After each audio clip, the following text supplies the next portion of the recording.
Hi, what's good, everybody?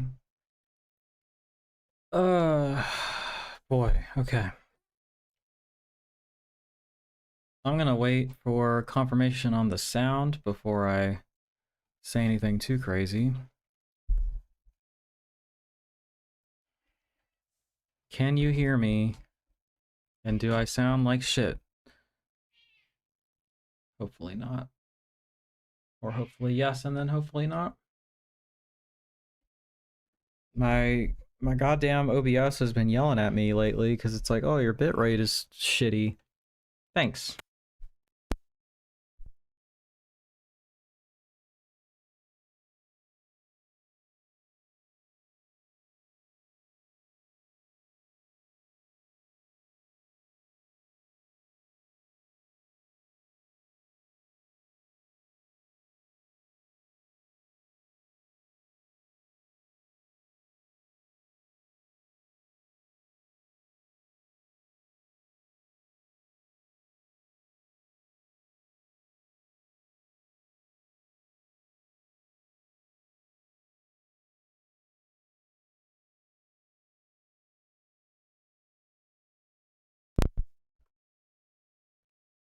Yep, there we go. There we go. Should be good.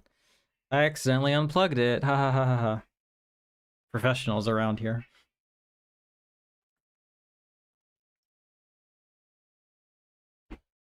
Um, what I was saying was, I see that we have some of our regulars in already, and I wanted to say thank you for being here early and putting up with my bullshit. I appreciate you. Um, yeah, I am so sorry. It's been a long time since we did this. I thought it had been 2 weeks. Apparently, it's been 3. I don't even remember why. Hey, Andrew, what's up?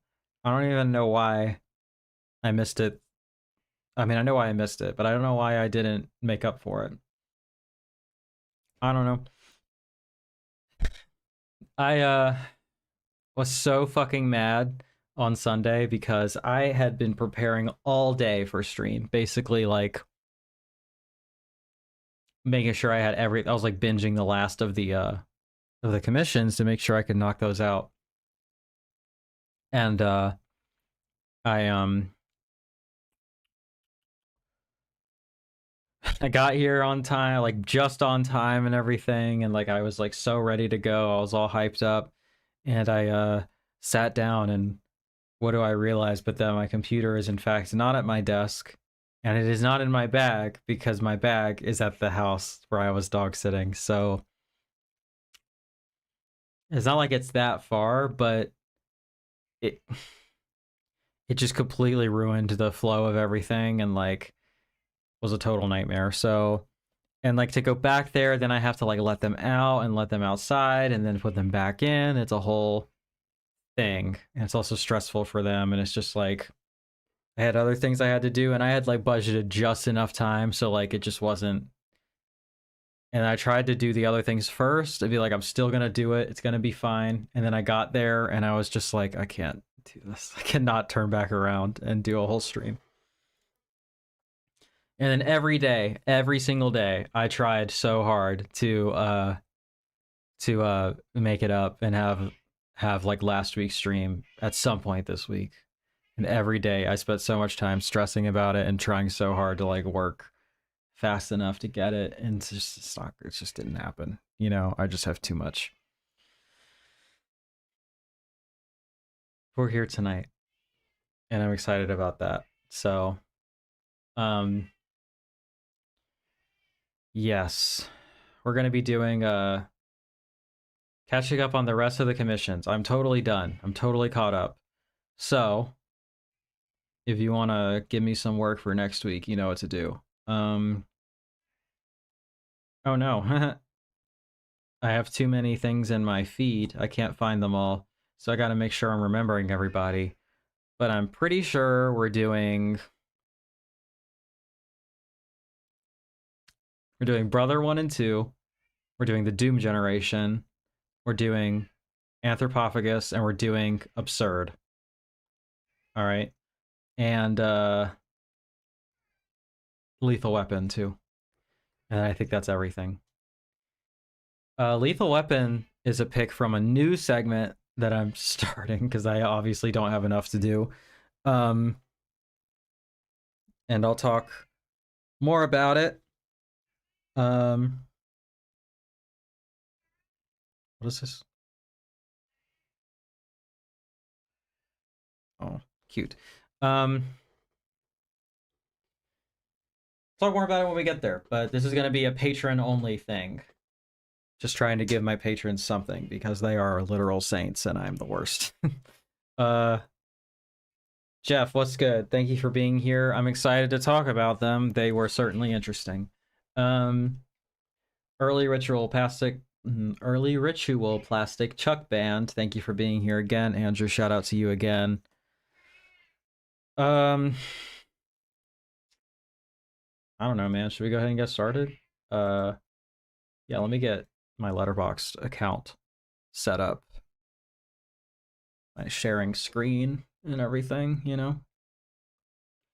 I made a new thumbnail for this too. I guess let me know what you think about that. We'll try to go over some new stuff as well. Let me put it in the chat, actually. Let me do a poll. Let me do some viewer activity. What did you think of Obsession? And a follow-up question, did you watch my video about it?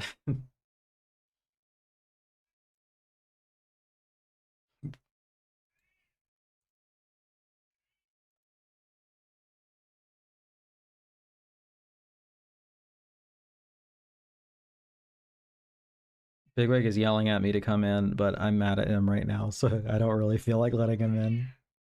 His dumbass ran outside and then got his ass scared and ran further, and it was just the worst. It's just the worst. Well, thanks. I appreciate that. Yeah, I sure have some mixed thoughts about it.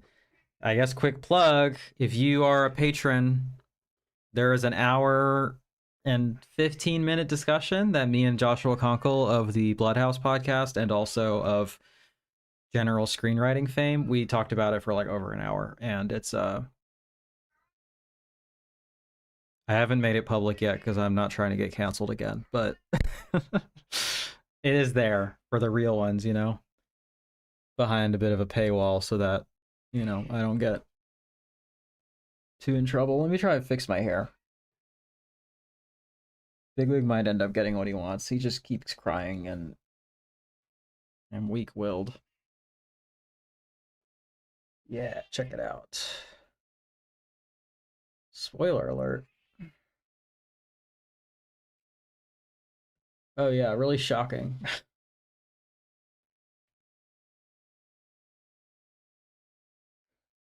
Both bad people is an interesting take. I don't know that you know what, actually, I'm not sure I share that take. I think it might be, because my take is that, you know, Bear is obviously the villain, but that it's also complex and not as, like, straightforward as just like, oh, he's like a villain, as in like he's the villain in terms of a narrative, right? But in terms of a villain, as in like we would use that to describe real people, like I don't think he's that. Like I don't think he's like this monstrous, irredeemable person, and I don't like that the movie treats him like he is, and I don't like that the audience has largely treated him like he is. I saw a clip. God, I cannot believe I'm still doing fucking Obsession discourse. I'm so fucking sick of this movie. I saw a short or a reel or whatever of Dude Man, um, model Charlie Kirk, whatever his name is, the lead actor, talking about how like he played Bear with a lot of compassion and like he was, you know, he sees the good in, he was like seeing the good in him and everything like that, which is like acting 101 shit. Like, of course you have to sympathize with the character you're playing. That's like what acting is. Like, Jesus. And people in the then also he's right. Like it is a sympathetic character and like there are things about him to like, and that like, you know, the reason the movie works is because a large part of the audience sees themselves in both of these characters for different reasons and to varying extents, right? Now this is fun that it keeps doing this. My tip goal just has this insane decimal at the end randomly, and then when I get another tip, it goes away, like fixes itself. But I guess here I am saying the cancelable take like live, but whatever. It's not like you gotta be watching my shit to see it. You know, you can't just look it up and find it. But um, I was going off the dome. Maybe I shouldn't be doing that. What was I saying? Um, yeah, the characters are written sympathetically and nuanced on purpose.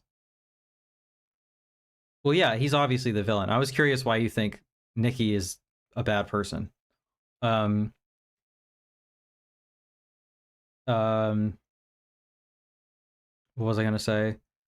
Oh, and people in the comments were like, "Oh, I'm so disappointed in you. Don't you know that this is obviously like a bad person, like rapist, piece of shit or whatever?" It's like, you people are so fucking boring. Like, Jesus Christ.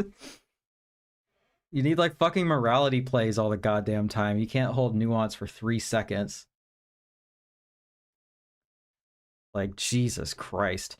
I mean, she does bad things, obviously, but like in the narrative of the film, I don't think that that's her doing that. Like, you know what I mean? It's like some kind of magic. Okay, yeah, that makes sense. Yeah, that's like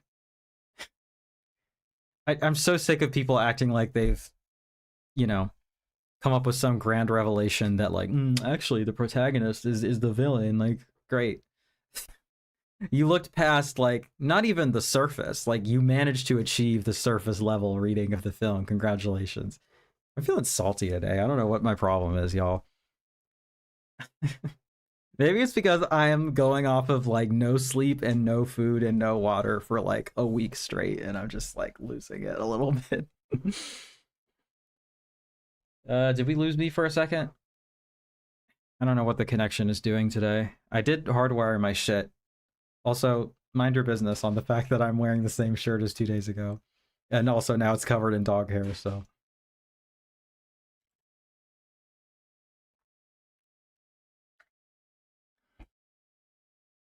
Why? Hello? Went away on my end for a second. Um, okay. It looks like people are voting for new releases, so we'll take a look at that.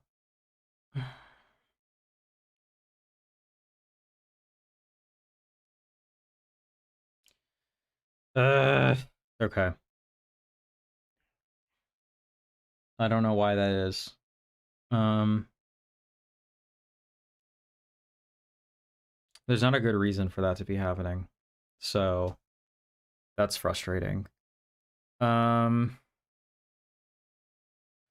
here's what I could do. I could turn my Wi-Fi off so that it forces me. Okay, I might have to do that. I see it's still fucking up. All right, while you can still hear me, I'm gonna try turning my Wi-Fi off so that way it forces to use the Ethernet. But if I go away, I'll do my best to come back.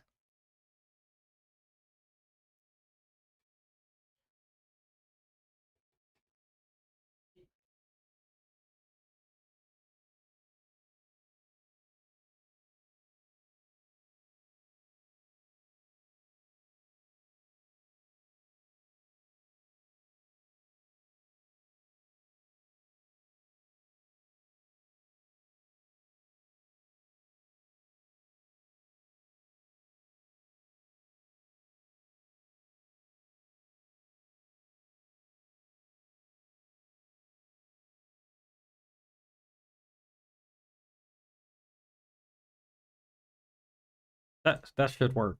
So what I gotta start doing is making sure I do that ahead of time so that we don't have to do that because that's stressful and annoying. Um, yeah, please let me know if there's any more issues. I'm taking a look and it looks like it's fine.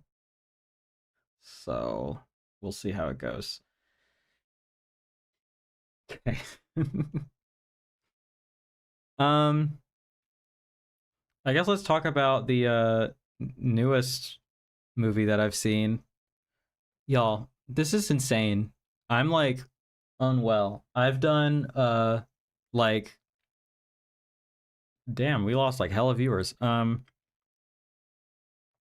I haven't seen a movie since Tuesday. That's like not good. For personal and work reasons, that's not good. But we're getting through it.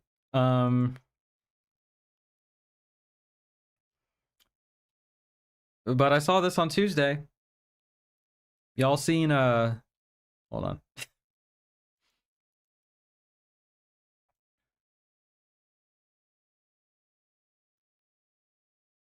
God damn it. Okay, hold on.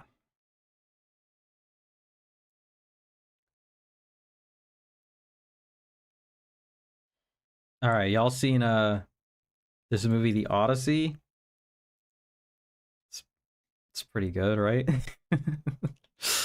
uh I was almost tempted to pull up like dumbass fucking reactionary conservative reviews on this because it would be funny, but I also just don't want to give these people any amount of oxygen because I think we need to stop taking them seriously in literally any capacity whatsoever. What the fuck are you talking about? Okay, whatever. YouTube is yelling at me again. And for what? I'm not sure this time. Um okay. The Odyssey is a mythic action epic that adapts Homer's foundational saga. Well, I suppose that is true. I don't know how much of a plot summary that is, but yeah, I mean 2 million people already have gone to see this. Hold on, let me check something real quick. Cuz they made this thing on a fucking $250 million budget, which is a lot. Oh, what do you know? Look at that. $640 million. So we're already well over breaking even, like, twice the budget or whatever the case may be. I guess let me take the plot off of here. In the film, Odysseus, the Greek king of Ithaca, undergoes a long and perilous journey home after the Trojan War and encounters mythical beings as he attempts to reunite with his wife Penelope. I don't know, man. It would appear like you gotta go woke or go broke. You know what I'm saying? Shit. I mean, there's like hella people of color in this. There's a trans person in it. Made a lot of money. It would appear those things sell. I don't make the rules. You know? Yeah, let's see. I gave this an 8 out of 10. I missed the first probably 5 to 10 minutes just because the theater is quite far and I had a lot going on. But I might go see it again, to be honest, because it was really quite the sight to behold in IMAX. And yeah, it was pretty fucking cool to see a whole movie in the IMAX ratio. I imagine this is still quite good if you go see it at a regular theater, but if you can go see it in IMAX, like, you should. I think it is almost certainly going to be the better experience, and it's a good movie. Like, I was telling my friend that I went to see this after the movie was done, and I was like, um, I never think in terms of this. I just don't, because for me, what the ticket price gets you is that you get to see the movie, you know? Um, but I had a distinct feeling watching this of like, man, I really got my money's worth with this. Like, the extra for the IMAX ticket, like the just in general, the fact that they're expensive these days and more so in that format, I was like, oh, it was worth it. 100%. Like, that was awesome, Um maybe the second time I see it, I'll try to see it in like the premium large format in the local theater that isn't IMAX and just see what kind of difference I feel, Um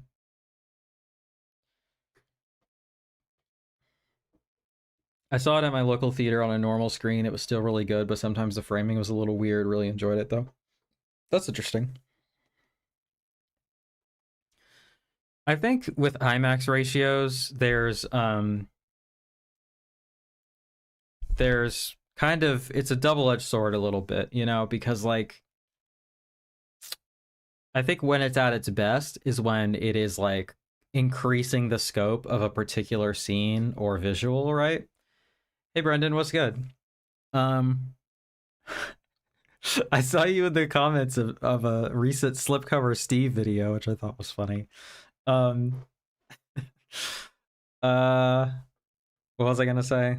Um like I remember the first time I saw an IMAX ratio and I actually like noticed and I was like, because before I just watched movies and I didn't know how anything worked and I wasn't paying attention, and then I was like paying attention to these things, you know, and trying to learn like the craft and you know this that and the other about it. And I remember watching Transformers: Revenge of the Fallen on Blu-ray, and there were certain scenes when that shit hit, it was like fucking amazing. I was like, holy shit, it just really worked. It just created this like grand epic scale. I think probably Final Destination Bloodlines probably did a good job where like all the death scenes are in IMAX, even though it kind of creates a spoiler effect. Like, who gives a shit, you know? I didn't get to see it in IMAX, but I imagine that was pretty fun. Um, what else? Um, but yes, the thing about it though is that it's very difficult to get it right because most people aren't going to see it in that format, and so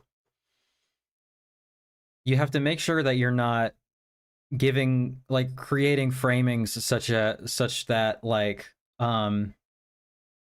you know the viewers who don't see it in IMAX like are missing information. Um, but you also uh want to make sure that what am I trying to say? Jesus Christ, get it together. Form a thought. But you also want it to be like you want it to matter. You want the people who did get to see it to feel like it mattered at all, you know? It's kind of a tough thing to pull off. Ellie Hales, thank you for being here. From your tiny icon, I think I know who you are. We're friends on Instagram, right? But I don't know that you've ever been in chat before. Thank you for being here, assuming, well, regardless of if you're the person I'm thinking of, but, you know, thank you for being here. I don't remember your Instagram handle, but I I'm pretty sure I know who you are. You're in a band and shit, right? Okay. Um so there was that. Um I mean, come on. For the most part, visuals looked amazing. There is a bit of the bane of my existence, which is shallow focus, which was permeating certain parts of this, which was really bothering me. Um, but whatever, it wasn't so bad that it was like a deal breaker or anything like that. You know, it was still pretty amazing. Like it had a real sense of spectacle to it. Um, I don't know, sets and costumes and effects and everything like that fucking slapped. I mean, you know what? Not to be, let me put on my film bro hat for a second, all right? Because like so much of the stuff that gets made at this scale, um, sucks. Like it's bad and it looks like shit. You look at it and you're like, where the fuck did $300 million go? Because it sure as fuck is not on the screen, you know? It just looks like ass. And it's clear that like it's all bloat and nonsense. And to see like one guy have a vision to get this kind of money and make this kind of movie, it's kind of a rare thing. It's a cool thing. Oh, that isn't me, so probably just same name. I'm so sorry if I got you confused with someone else. Uh thank you for being here regardless. I appreciate it. Um yeah, I just know somebody also named Ellie who is like in a war metal band. So like Hales, I assumed, you know. But the picture is really tiny, but you kind of look like her too. So I don't know. At least in a tiny icon you do. My bad. And if you have been in chat before, I'm so sorry. Thank you for being here again. Um So like it just feels like a rare treat, you know, to really get spectacle at this scale. And you know what? I read a review that was talking about how Christopher Nolan is so problematic because he's constantly promising spectacle, but he can never deliver it. I see what they mean, and especially in the way they articulated it, it was pretty well argued, and I like felt myself agreeing with a lot of it. But also, like, I don't know, man. I had quite the sense of awe sitting through this shit, you know? In general, I think he does swing for the fences, like visually, aesthetically. Hey Del, what's good? Um, you know, did I say visually already? Yeah. And in scope of narrative, I gotta say the pacing on this thing is fucking crazy, like really good. It was, you know, 3 hours long, but it didn't feel like it. Like I could tell it was a long movie, but I also like the way the pace was going. You know, my bladder certainly didn't want it to keep going, but I was like, I could just keep watching this for a while, you know? If you put like a nice intermission in there, I could have sat through 5 hours of this, you know, and I would have had a great time.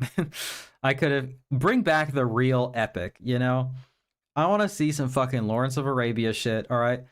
But like crank it up, you know? Give Christopher Nolan $300 million, $500 million, whatever he wants, all right? And yet get him to make the most grand fucking 5 hour movie of all time, all right? Slap an intermission in that, people will go see it and it will be sick, all right? You're welcome. That idea is free. But if you want to pay me for it, that'd be great. What I think this film is at its best probably for like a solid third of the runtime when it's being a horror movie. Straight up, it is a horror movie in those sections.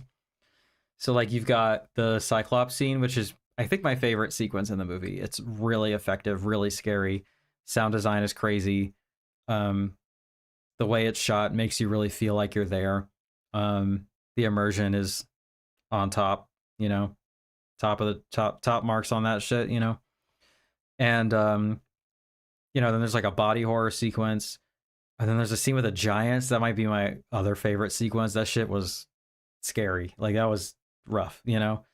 Um and what else? Uh that's when I think the film is at its best. When I think it's at its worst, some of these performances I'm not a fan of. I'll just be honest about that. I think I was skeptical about Matt Damon in the lead because I think he's kind of I like Matt Damon, okay? I like him particularly like I think he has good politics and he seems like a nice person. Um but like in terms of his performances, I just didn't know that he was like the one for this. Like he feels more of like an everyman to me, not like a grand hero of sorts, you know? I'm trying to think who would be better, but he just kind of felt like it's kind of a safe pick. It's not that good. You know, I'm not that excited about it. I think he's the best performance in the movie. Like he carries this thing on his shoulders and like that's what he's asked to do, right? And he does it. Tom Holland, I don't think is very good, and I think like he takes me out of it because he's not. It just I just see. It's tough when there's so many stars because you just see celebrities on the screen, you know.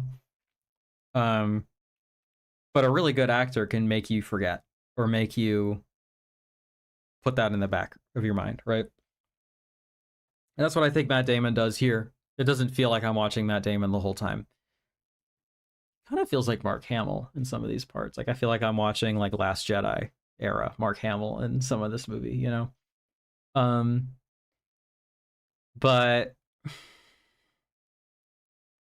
Tom Holland, I just feel like I'm seeing like a pretty young celebrity who's like is not doing that good. Like he's just not really selling me on any of this or like he feels extremely generic. Not for me.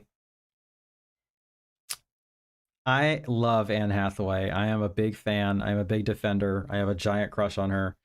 I don't think she's that good in this. I gotta be honest. I feel like she's overdoing it um, to be honest. And I don't know if it's like the way she's lit or like her makeup or something, but like there's something going on with how she looks in this movie that is a little bit uncanny and a little bit not feeling right. But the performance just feels kind of histrionic the whole time, and it just doesn't really. I don't know, man. It just doesn't really seem like she was on her A game here, and it just kind of felt like I was watching Anne Hathaway, you know. Um, and then Hamish Patel is really good. Charlize Theron is really good.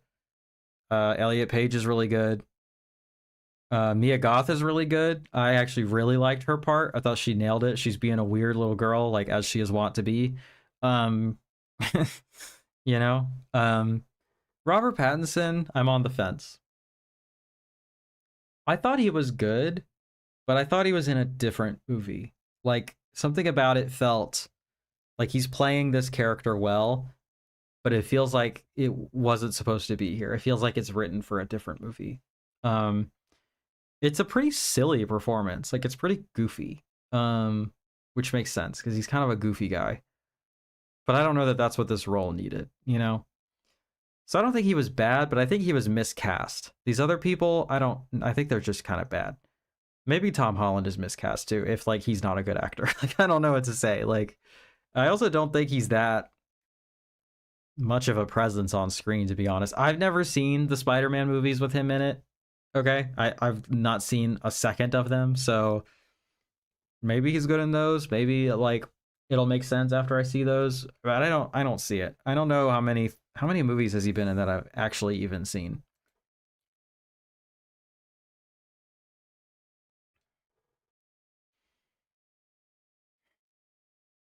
It's literally this. This is the first time I'm seeing him in a movie. So I'm going in completely fresh, completely blind, and I just don't get it. I, he feels like a budget Timothy Chalamet to me, to be quite factual, to be frank about it. Um, I remember seeing a clip where Jennifer Lawrence was saying like was talking to Robert Pattinson to promote Die My Love. Completely arbitrary comparison, but there's a movie that I like better than this one. You should check out that one. Um, you should check this out too. It's really good. But what was I gonna say?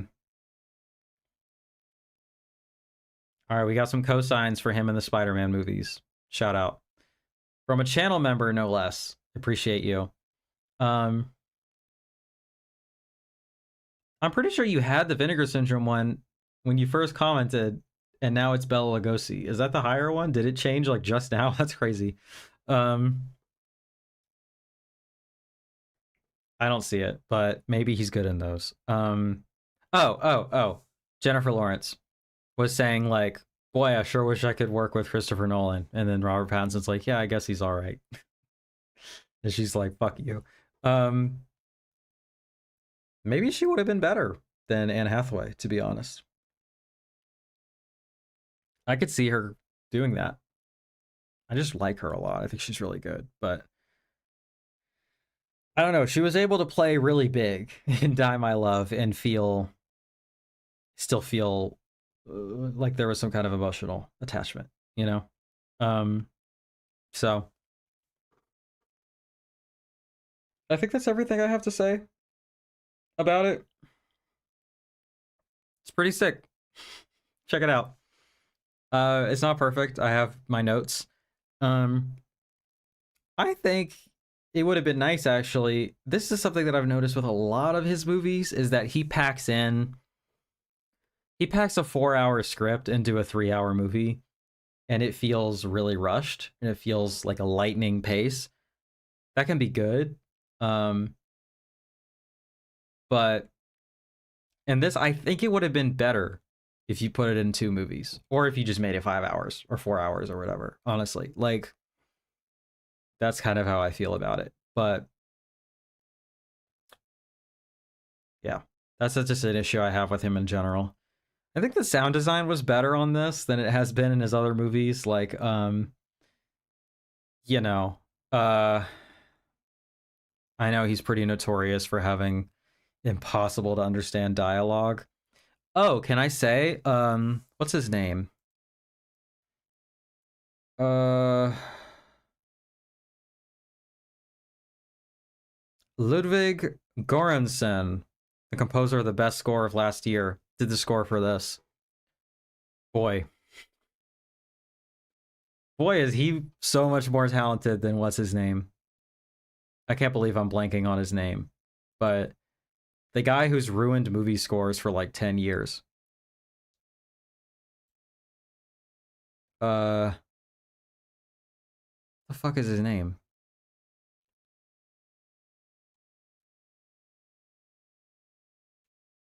Hans Zimmer, that's it, Hans Zimmer. Yeah, I mean, he's okay.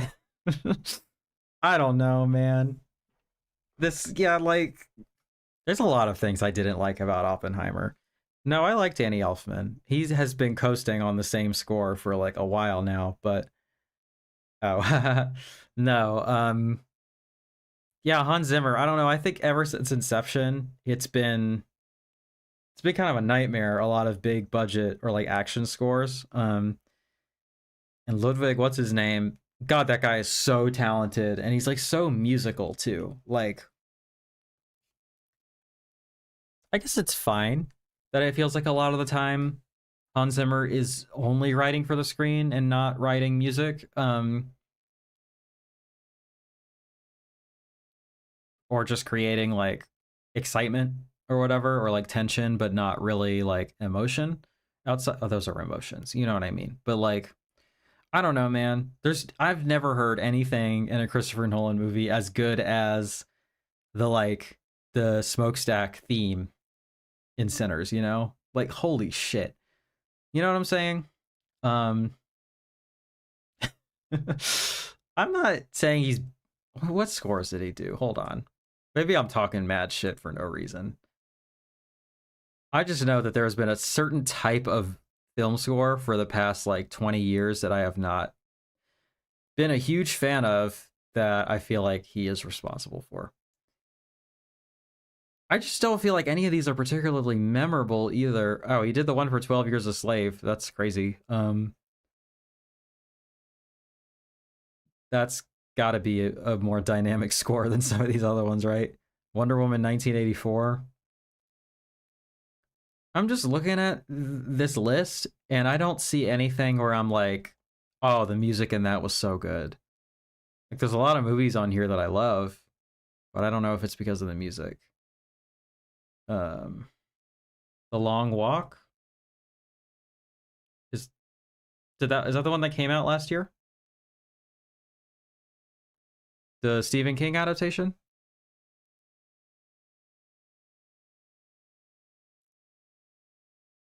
Looking it up.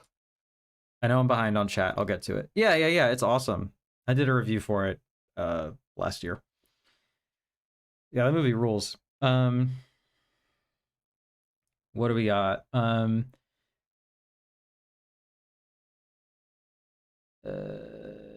really want to watch the Odyssey again, but it's been sold out everywhere, which is cool. I think that is also cool. It's nice to see people care about movies. And movies that are good, you know. Haven't seen it yet, but looking forward to it. Not a theater goer anymore, but I think I may need to break that for this. I think you should go to the theater more in general. Movie theaters are important and are struggling, but obviously, you know, you should do whatever you want. But I have really grown to appreciate, I don't know, in my appreciation for films, it has been like it was first through streaming, then through physical media, and now through the theater, you know? The theater has kind of replaced the itch that physical media used to scratch for me, you know? Not entirely, obviously, but it's nice that I actually sit down and watch the fucking thing, you know? It's not a guarantee when I buy or receive a Blu-ray, you know? Unless I have like a reason to do it in particular, you know? Um, so it's made me appreciate that. It's nice to have a communal experience with it too. I think we need more of that, to be honest.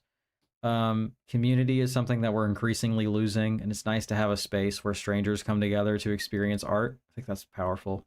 It's nice to have, 90 plus minutes to not look at my phone, to like put that shit on do not disturb, put it in my fucking uh bag, and for real forget about it until the movie's over. That's really healthy and nice.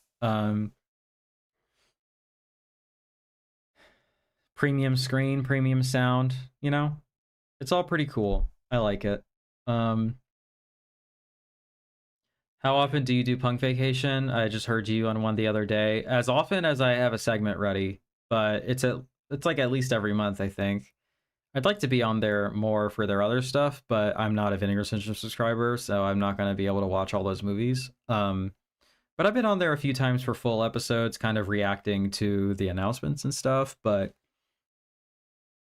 you know, um, I do a whole segment called 15 Minutes with You, and all of those segments live on my YouTube channel, so you can catch up on those. But we're scheduled to record next week, and keep going from there. It's as fast as I can get him out, essentially. Tom Holland is great as Spider-Man. Unfortunately, in anything else I've seen him in just feels like Peter Parker in a different setting.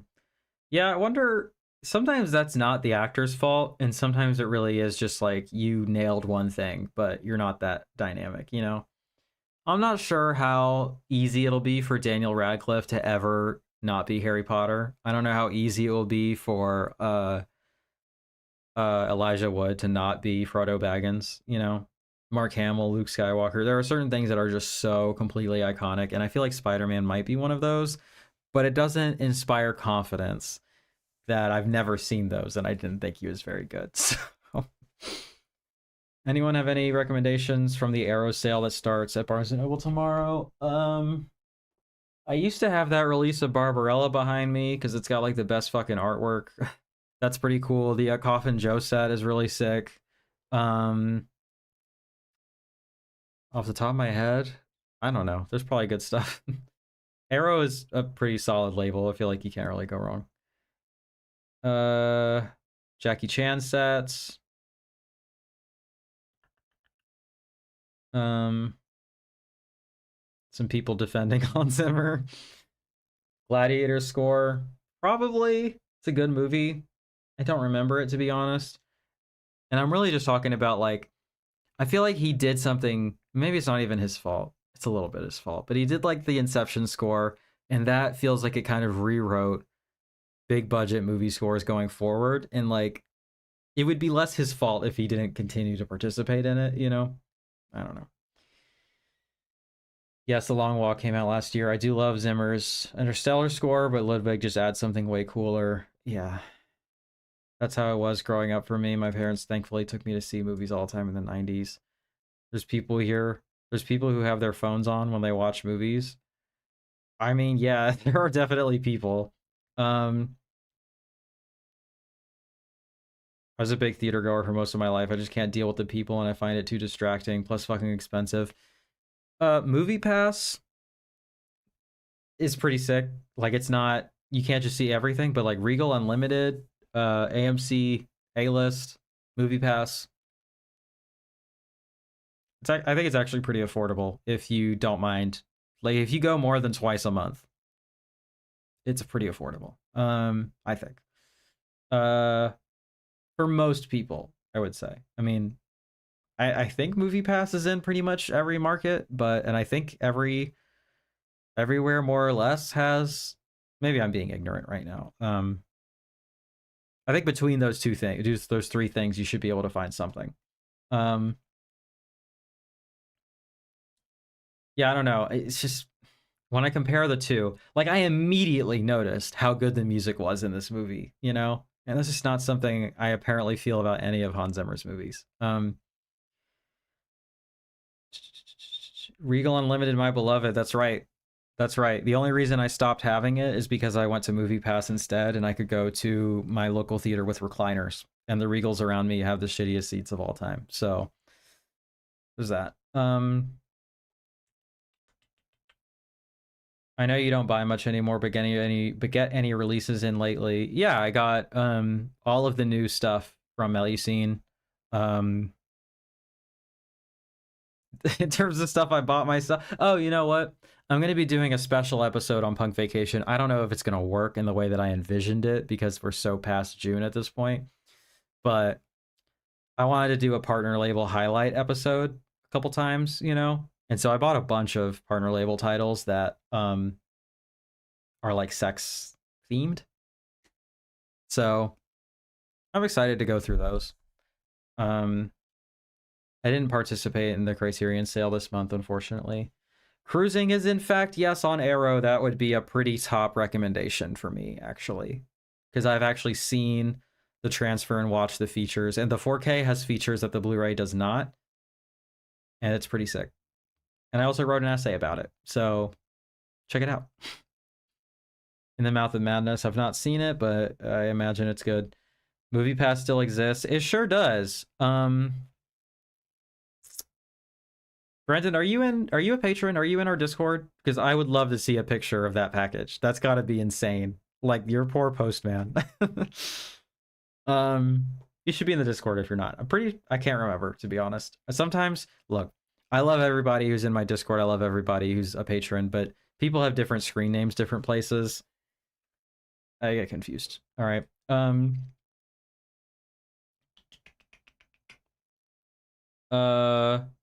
You know, I still all over the place, but I'm trying to catch up on chat here. Yeah, 50 releases and 62 films is absurd. I might have that many. No, not even. I gotta be honest, every once in a while, I'll go to the theater and be like, man, these fucking people, like, people don't know how to act. Maybe I'm just going at the right times or something, but I would say 8 to 9 times out of 10, 8 to 9 times out of 10, I go to the theater and have a perfectly lovely experience. Like, maybe someone will do something slightly irritating. Yeah, you should. That would be fun. Maybe Richmond has good etiquette. I don't know. I don't imagine it does. But I go a lot in the morning. I go a lot during work hours. I go a lot late. I'm not usually pulling up at Friday at 7 p.m., which is when I imagine it's the worst of it. But yeah, I don't know. I can only speak my own truth, okay? And in my experience, people are pretty nice at the movie. People are pretty respectful at the movie theater. Every once in a while, yeah, somebody will be on some bullshit and I'll be fucking angry about it, but morning movies are awesome.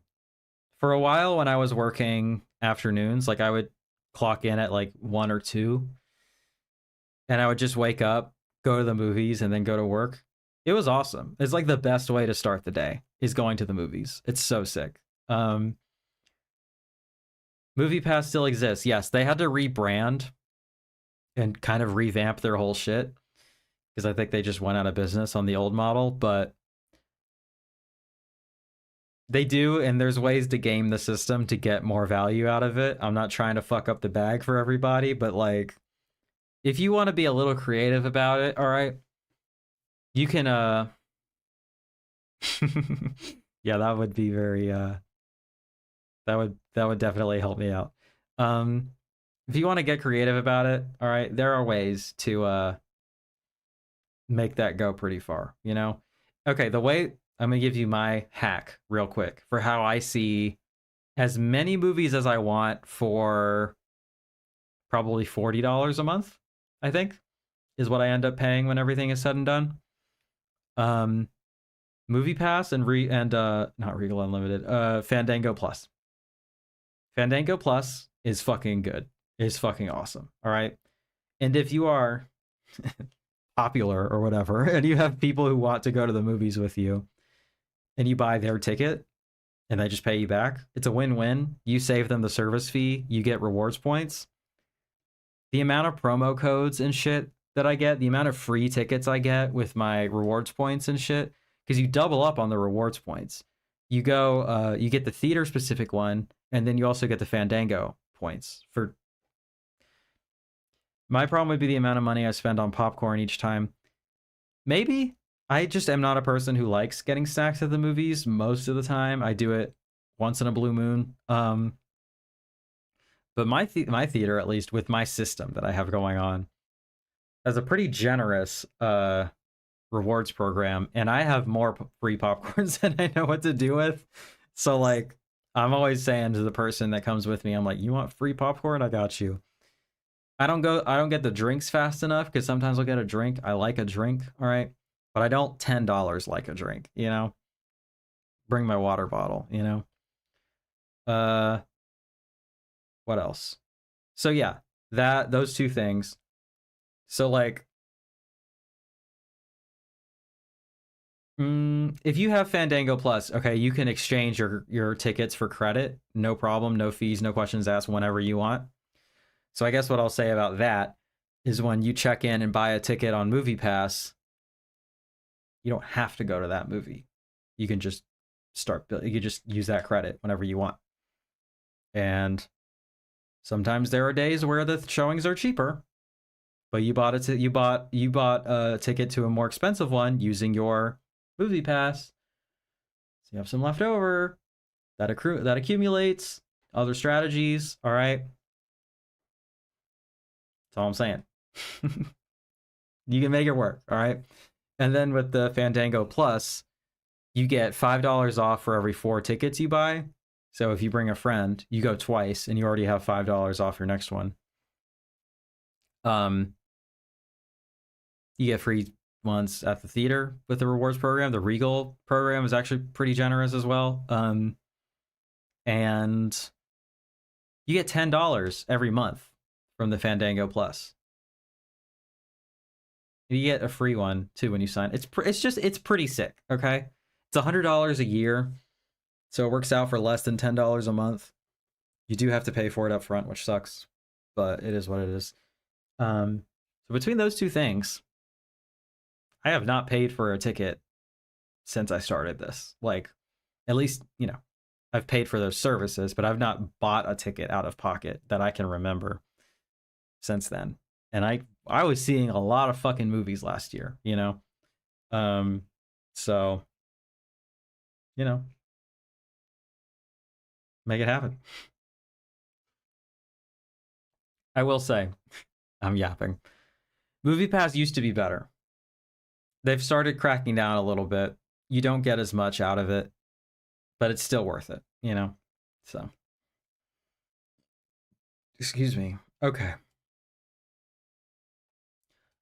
Uh, that's the Odyssey. Cool movie. Next. God, it's blinding. I went to the Monday Mystery Movie. I believe most theaters do this. I know for a fact that Regal and AMC do it. They call it like Screen Unseen or something like that. Um, but oh, I see what happened. But my local theater does it. They just call it Monday Mystery or something, or Secret Movie or something like that. But the idea is you pay $5, pretty affordable, I would say, and you go to the movies, and you don't know what it is until it starts. This is the first time I've done it, and it was fun, and I'm gonna do it again. I would do it tomorrow, but I'm seeing Block Party tomorrow, so I can't do it tomorrow. But next week after that, I'll be doing it again. But it's fun. It's like a bite-sized version of the Horathon experience. I just love, you know, with Reviver too. I just love a surprise movie. Okay, it's so much fun. You're just like hanging out, and then you just like get to be all excited, and then it kind of wears off a little bit once the movie starts. But isn't it exciting? You know. Anyway, the movie this week was Motor City. It was okay. I wrote, someone heard Show Don't Tell and took that extremely seriously. An admirable attempt and fun experiment that didn't fully work for me. Okay. Love will drive you mad. In 1970s Detroit, John Miller falls for a local gangster's girl and lands in prison for a crime he didn't commit. His life ruined, Miller plots revenge against the man who took his girl away. All right. That's pretty straightforward, right? We've seen that movie 1,000 times, right? What's interesting about this, um, yeah, I'm pretty excited about Reviver 3. What is interesting about this is that there's no dialogue in the movie. I mean, barely. There's probably, I would hope so, but I'm not sure. Um there's maybe 10 lines of dialogue in the whole movie. Um you know, I noticed it around because like at first it's kind of like sure, this is just like a lot of action, so you don't necessarily expect a ton of dialogue yet. But there was a scene where Fleetwood Mac's The Chain plays as a needle drop, and they play the whole song, and it's a lot of stuff that happens while they're playing the song, and I'm kind of like, this has been going for a while, and then I'm like, wait, I don't think there's talking in this, and then it gets more egregious from there, you know? It's an interesting idea, right? Like, how much can you write without dialogue? How much can you accomplish with just physical acting? Kind of a callback to the silent film era, but like even silent films had intertitles. Even silent films have dialogue. So this feels fairly unique in its experimentation, you know? At least for like plot driven action, you know? Um, can we talk about this for a second?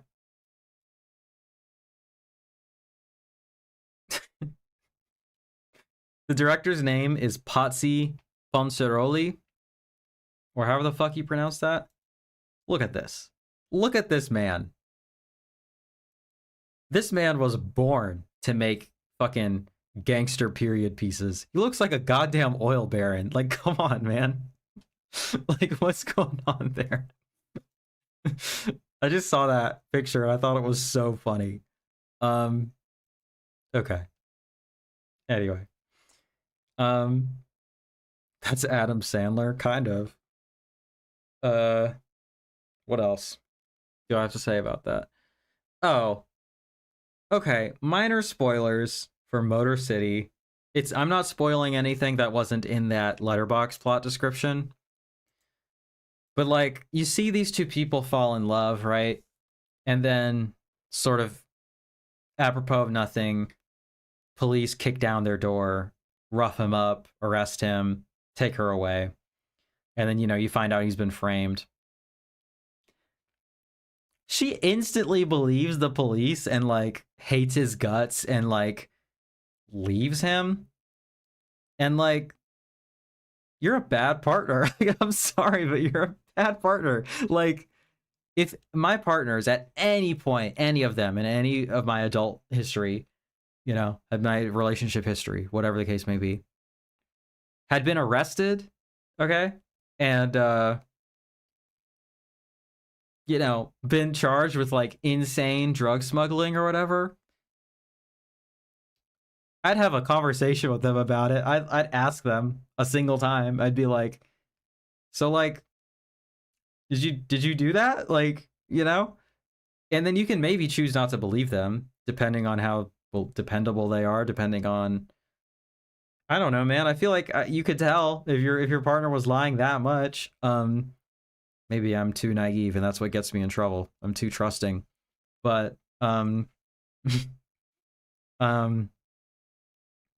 Jesus, yeah, I like I saw this with my girlfriend and we were in the lobby chatting with friends about it and I was like, yeah, she's a bad partner. Like I was like, maybe I'm crazy, but let me ask you, like, if I was arrested for drug smuggling, would you ask me or would you immediately believe the fucking cops about it? Like, come on. Like, because the police are so trustworthy, okay? They would never tell a fib, right? Jesus.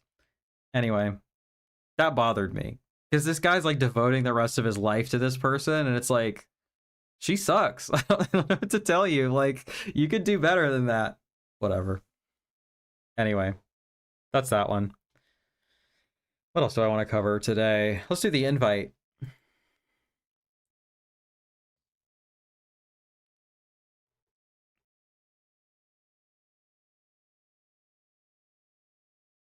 That would be pretty big even for them to lie about. I mean, it's not even necessarily that they would have. I mean, they do. It is pretty absurd the lengths to which the conspiracy runs in this movie. That is fair. I will say that. That's another note I had where I was like, really, it's like kind of a lot. But like people get arrested for false shit constantly. It doesn't even have to be a grand conspiracy. It could just be like, we made a mistake and we don't feel like checking, or like, we roughed you up, so now we gotta nail you for something, or else we could get in trouble, or like, we just didn't like you, so fuck you, or like, literally, we planted something to like get away with our own like crimes or whatever. Like, there's so many reasons. It doesn't have to be an elaborate revenge plot as it was here, but um, okay.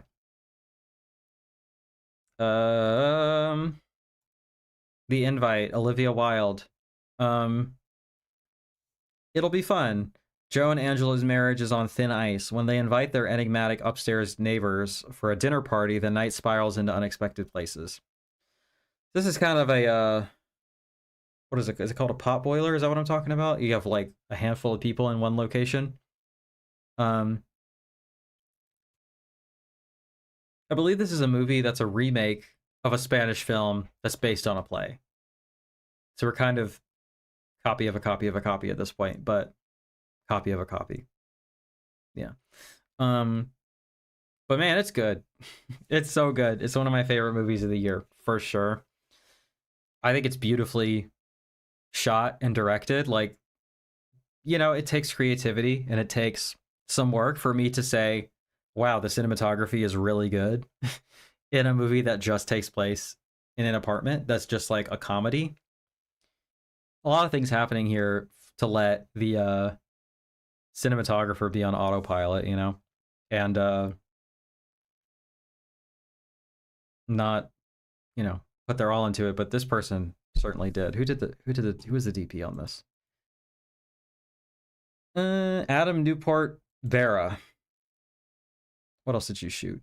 Blink Twice, Good Fortune, The Last Black Man in San Francisco, Splitsville. Well, he did a good job. I have not seen any of these movies, but yeah, he did a good job.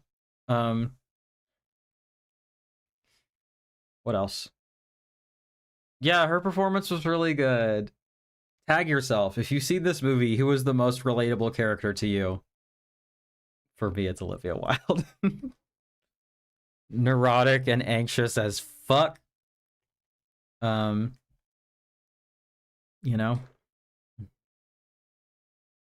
I feel like I would like to think I'm Penelope Cruz, beautiful and sexually liberated, but I'm probably Olivia Wilde, to be completely honest.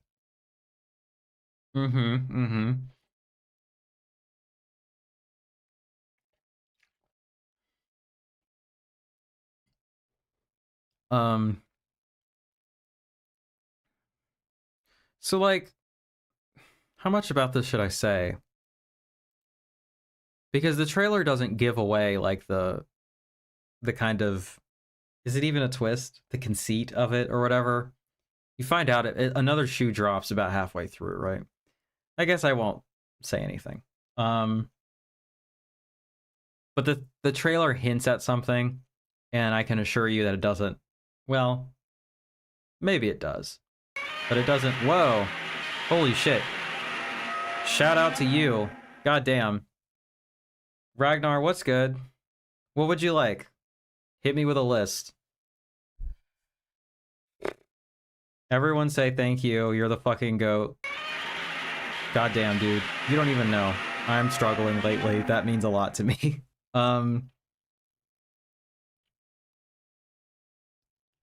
It's reminding me that I haven't been listening to anything. If you were here for our music stream, we listened to the new Charlie XCX. I'm listening to it again because it's really, really good. I really like it.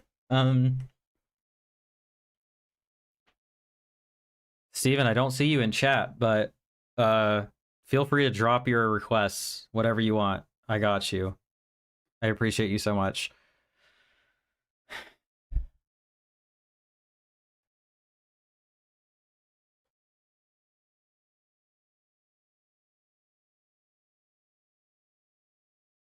Yeah, it's sick.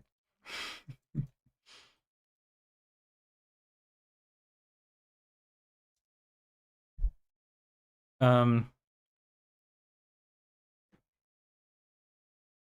okay, what am I saying about this?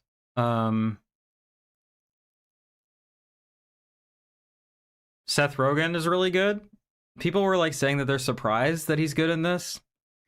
I don't know why. I think he's pretty clearly a good actor.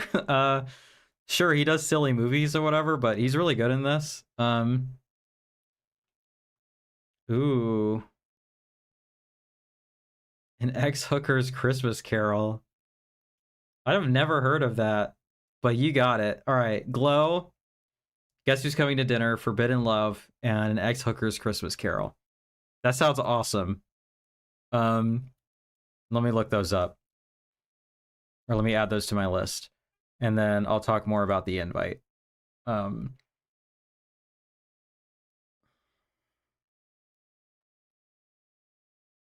they're all for my collection. uh, okay, what is that on? Ex-hookers.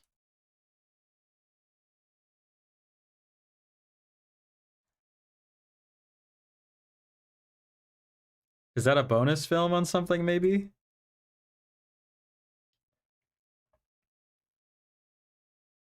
It's gotta be. Yeah, I apparently own it. Backwoods Marcy, thank you. I'll go ahead and watch that too. I'll throw in an extra one for you. Uh, that helps. I appreciate that.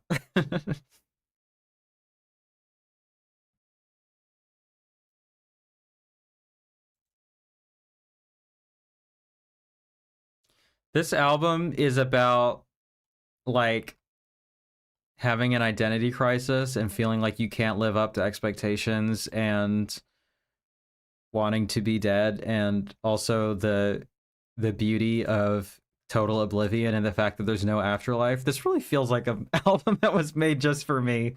Um I'm fine, don't worry. Okay. Let me add these to the list. Heavenly Bodies is the other one I need to do tonight. I knew I was forgetting one.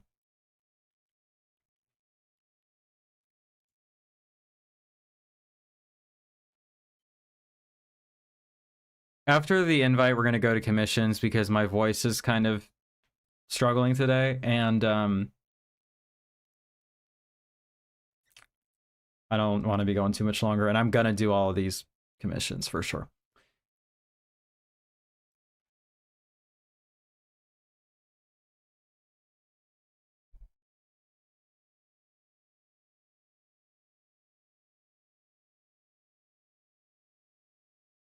Forbidden Love, Unashamed. Whoops. Unashamed. There we go.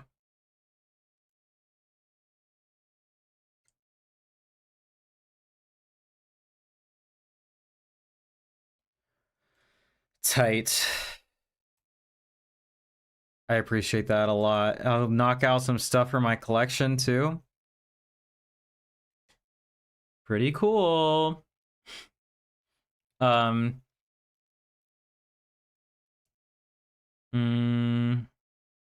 What else?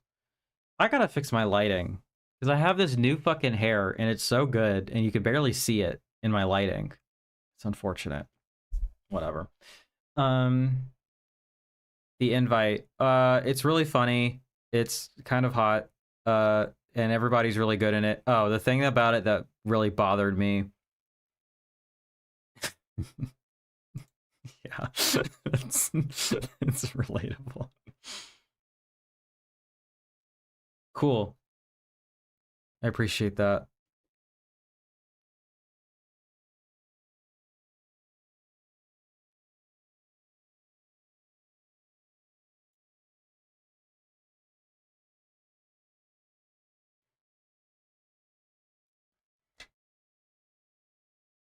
Let's see.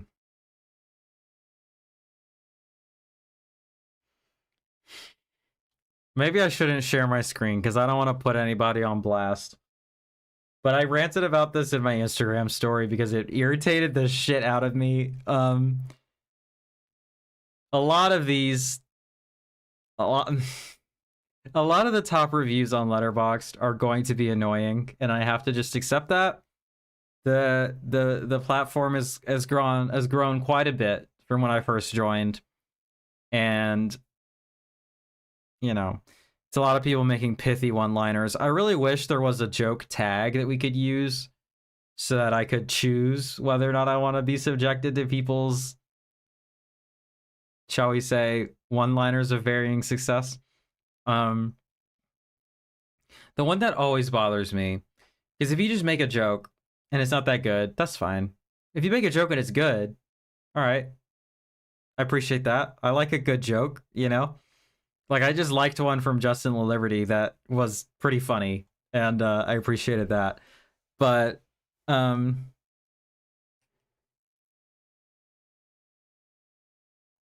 if you're just saying the most obvious shit, or if you're just regurgitating whatever the meme of the week is, it's annoying to me personally.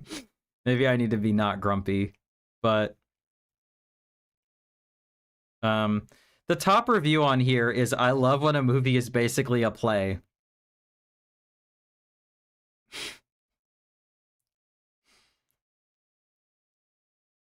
Okay.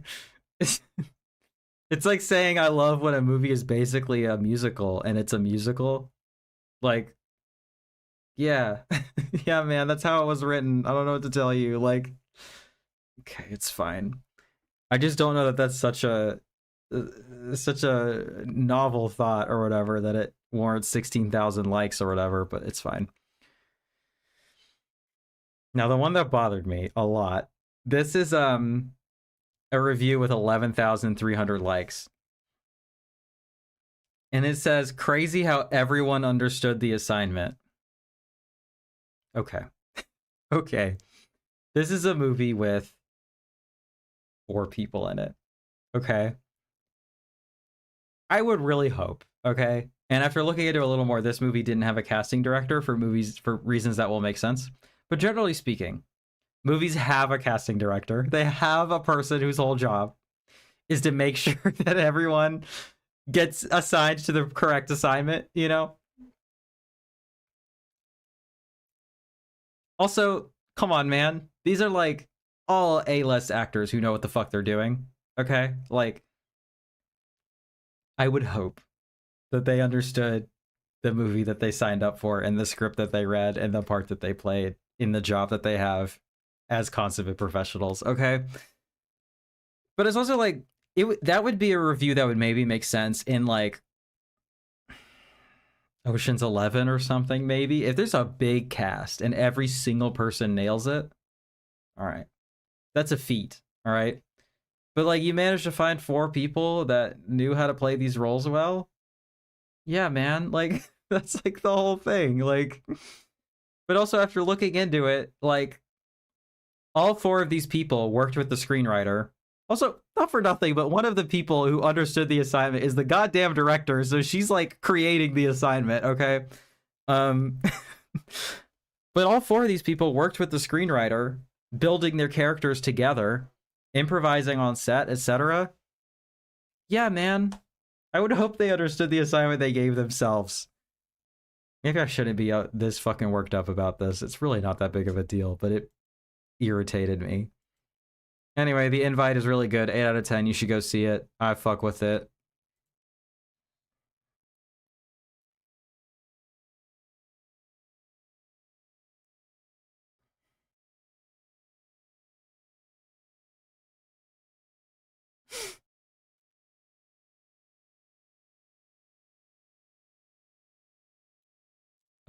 Okay. Let's pivot. Yeah?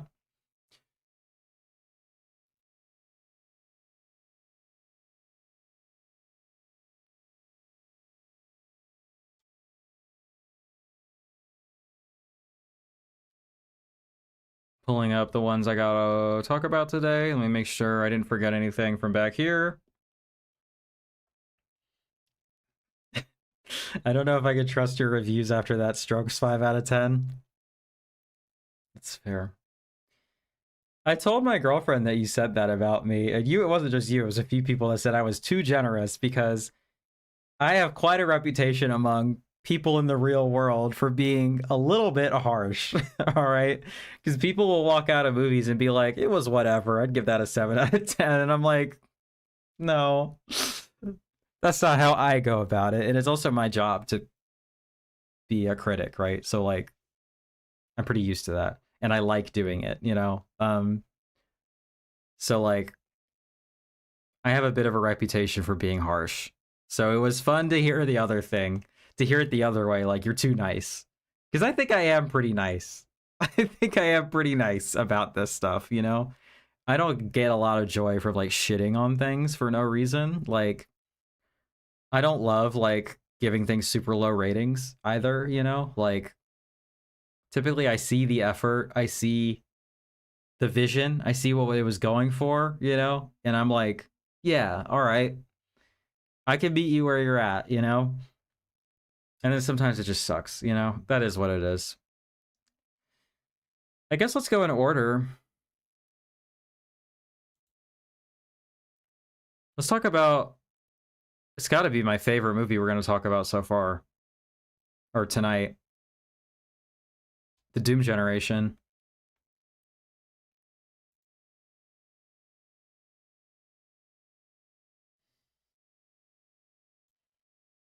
There's two things I get joy out of shitting on. One, breakdowns, and two, auto-tune. I think it's funny that you've just described probably 90% of my taste in music with those two things. Those are the two things I maybe like the most in music. It's really funny. What am I saying now? What am I trying to do? Oh, yes. Nope. That's not it. Oh, you don't fuck with the Doom Generation? Wait, what happened to my screen? Hold on. Hello? That's not right. What is happening? Okay. Weird. My shit is being annoying, so I can't do what I wanted to do and be fancy behind the scenes, but yeah, my screen went away and I don't know why. Okay, The Doom Generation, a heterosexual film by Gregor Rocky, one of my absolute goats. Just such an amazing fucking filmmaker. Sex, violence, whatever. Jordan White and Amy Blue, two troubled teens, pick up an adolescent drifter, Xavier Red. Together, the threesome embarks on a sex and violence-filled journey through a United States of psychos and quickie marts. Let me see here. I don't think, like, there's very few people that have made a better movie than Mysterious Skin, and so I do think this is his best movie.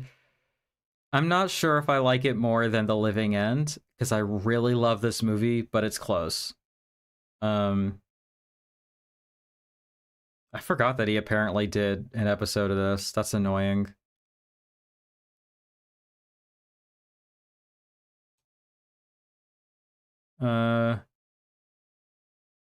I've seen Totally Fucked Up. I'm behind on some of his stuff, and I'm really excited for this to come out. Yeah, the Skinny Puppy stuff was cool. All right, let me do it this way. Hold on. Hold on, hold on, hold on. I'm gonna be so professional right now, you guys.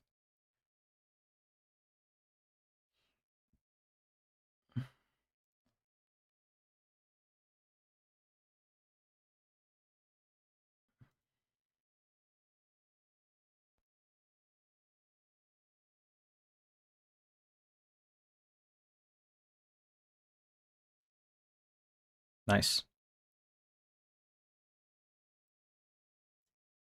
Okay. Okay. Okay. I gotta come up with a smoother way of doing that, but in any case. Fancy shit. All right. Um So I think we're giving clues to what this movie is about. Um, Kind of right out the gate, you know? Um, where it says a heterosexual movie by Gregor Rocky. Because I think he was probably criticized for portraying gay people being like kind of like criminals and kind of like down in the dirt, kind of like not polished and like normative and like uh what is the word I'm looking for? Assimilated, right? He doesn't really portray assimilated gay people, right? He portrays weird punks, sexual deviants, freaks, all right? Metalheads, goths, you know, me. He makes movies for and about me, right? Um and I think that he probably took a lot of heat for that, you know? Not just from gay people, from being like, oh, you're doing bad representation, but from like straight people, probably more so, honestly. This feels like a problem more so than 90s than of now, where now it'd be gay people complaining about it, but you know, straight people just being like, oh, you're like portraying degeneracy. You're portraying, and I said it in a nice way. They're saying it in a mean way, right? You're portraying like moral rot and moral decay. You're corrupting the youth. You're corrupting people with this shit, right? And I think this is his response to that, to be like, excuse you, Bonnie and Clyde, the whole fucking thing, that whole trope is literally about like straight people murdering people for love and like fucking each other the whole time. Like, gay people didn't invent being sexual and violent, okay? Like, you know? And I think that's what he's trying to say with this, because they really get into it in this. It's pretty offensive in a lot of parts in a way that occasionally felt like one too far, but also like it was nice to see something this subversive, but also so like uncaring about how a general audience is going to receive it. Just like, fuck you, I'm being offensive. All right. I confess, I'm still maybe there's a little bit of an edgelord in me still that gets a thrill out of that sort of thing, right? I don't know. But I won't spoil it, but the movie is a blast right up until the end when it super isn't. And I don't think it's particularly subtle, but it's also like, man, it goes so far with it. Like it goes so hard and it's viscerally unpleasant and uncomfortable and violent and upsetting. And you know, I think it's an important reminder for the uh the straight people whining about it, complaining at the end, you know, who might judge these people to be like, hey, this is what we fucking have to go through. All right. So maybe relax. All right. Maybe be nice to us a little bit, right? Um and the fucking soundtrack, dude, you've got like hot young people making out in the car to slow dive. Souvlaki? Come on, man. These are movies made for me, right? Come on. Like so good. And it's also really nice, can I say? Can I say? To watch a movie with hella nudity in it and hella sex in it. And it's like they're not trying to fucking like sugarcoat that, or like there's no weird angles, or like, oh, I'm just laying in bed like this because that's a natural thing for me to do, you know? Like people get naked when they have sex, as it turns out, you know? And also people have sex, and so it's a thing that should be in movies because it's a thing that people do. And like, yeah, it matters to the story most of the time, but it's also fine to just put something in a movie because it's hot, you know? Um, but there's also a lot of male nudity in this too. I mean, it probably helps that it's a gay director, so like that's probably why it's more so that way. But there's plenty of female nudity in this too, you know? I've noticed that stuff directed by gay men and stuff directed by women, it's not We'll talk about it at some point, but there's a movie I saw recently that had no less than 5 sex scenes in it, and they didn't get naked for any of them, and it bothered the shit out of me. Um, Not just because they were hot and I wanted to see it, but because, like, come on, man. What are we doing? This is an R-rated movie. Grow up, you know? Which actually, okay, it's Carolina Caroline, which is a modern day Bonnie and Clyde remake. So it's actually very ironic that that's the one. Um, I like the movie. That just bothered the shit out of me. What was I saying? Oh, I've noticed that, for all this talk of the male gaze or whatever, gay men and, gay women and straight women, they direct a lot of female nudity, I've noticed, and sometimes it's even more so. The difference is that there's also naked men, usually, right? Which is how it should be. I think we should have more nudity of both, all right? Because I want to see it, because I'm a fucking pervert. But also, what are we doing here? We're at the fucking movies. This is the pervert's medium, all right? So don't look at me like I'm weird, all right? That's what we're doing here. So come on. I love this movie so much. 9 out of 10 from me. I would love to get that Criterion set at some point. But alas, bills.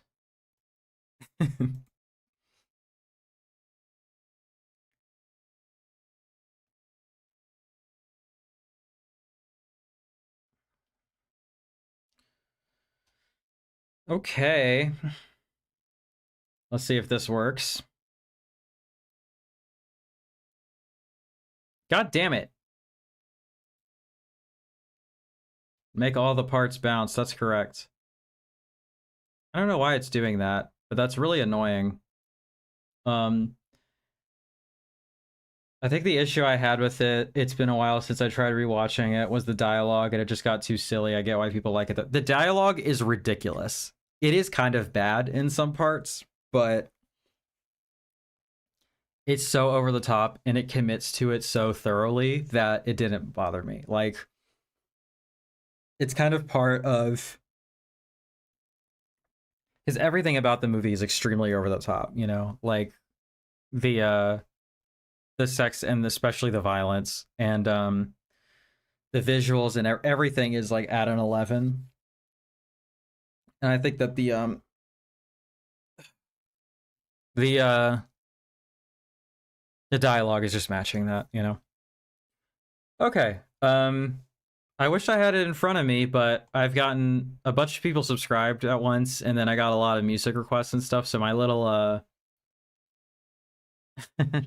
so it's not on my feed right here, so I can't pull up who requested this, and I apologize that I forgot, but they requested Brother and Brother 2. So if you're in chat, make yourself known, please. I appreciate it, and I hope you're here to see it, but if not, I hope you catch it on the replay. But these are Russian films that are, it was you, nice, Plastic Chuck. I thought so, but I wasn't sure. So I didn't want to make whoever it was uncomfortable if I got the name wrong. So I'd rather, Anyway, thanks. I appreciate it. I'm glad you're here. So these films are apparently quite important in Russia, and from what I was reading, they're like pretty big cultural touchstones, touch points, or whatever.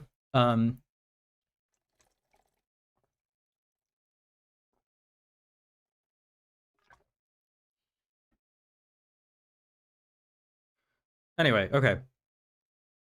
Directed by Alexei Balabanov. My best guess. Danila goes to his successful brother Victor in Petersburg to start a new life. Unknown to Danila, Victor is a contract killer, but is in hiding after asking for too much money to assassinate a Chechen mob boss. To avoid exposure, Victor convinces Danila to kill the boss instead. Okay. So this, hold on, let me do this.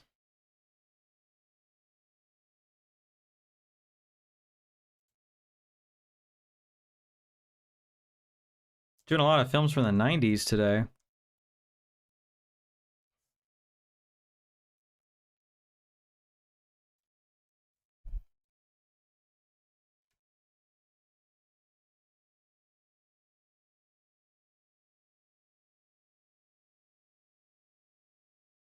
Okay.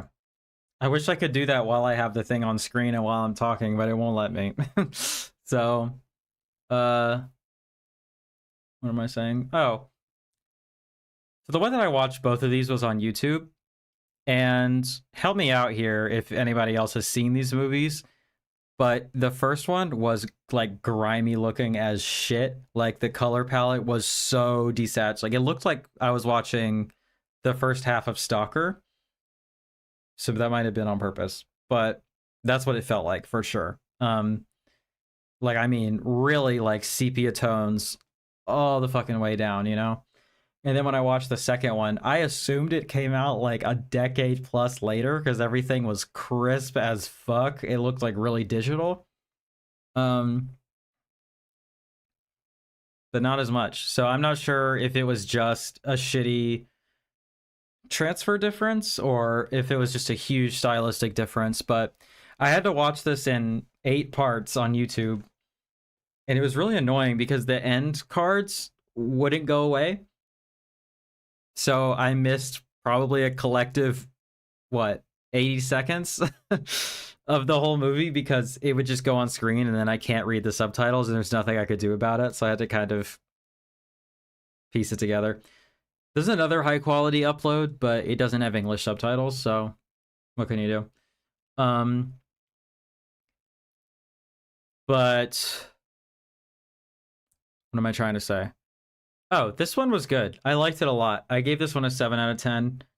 This is not my kind of movie.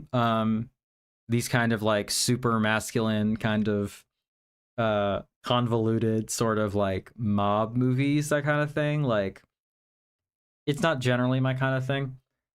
Um I mean, you know, aside from like Martin Scorsese, his like gangster films are fucking amazing, but like this is the sort of thing where I have a hard time following it. There's a lot of moving pieces. There's a lot of different names. There's a lot of different double crossing and stuff like that. It's kind of feels like a spy movie, even though it's not.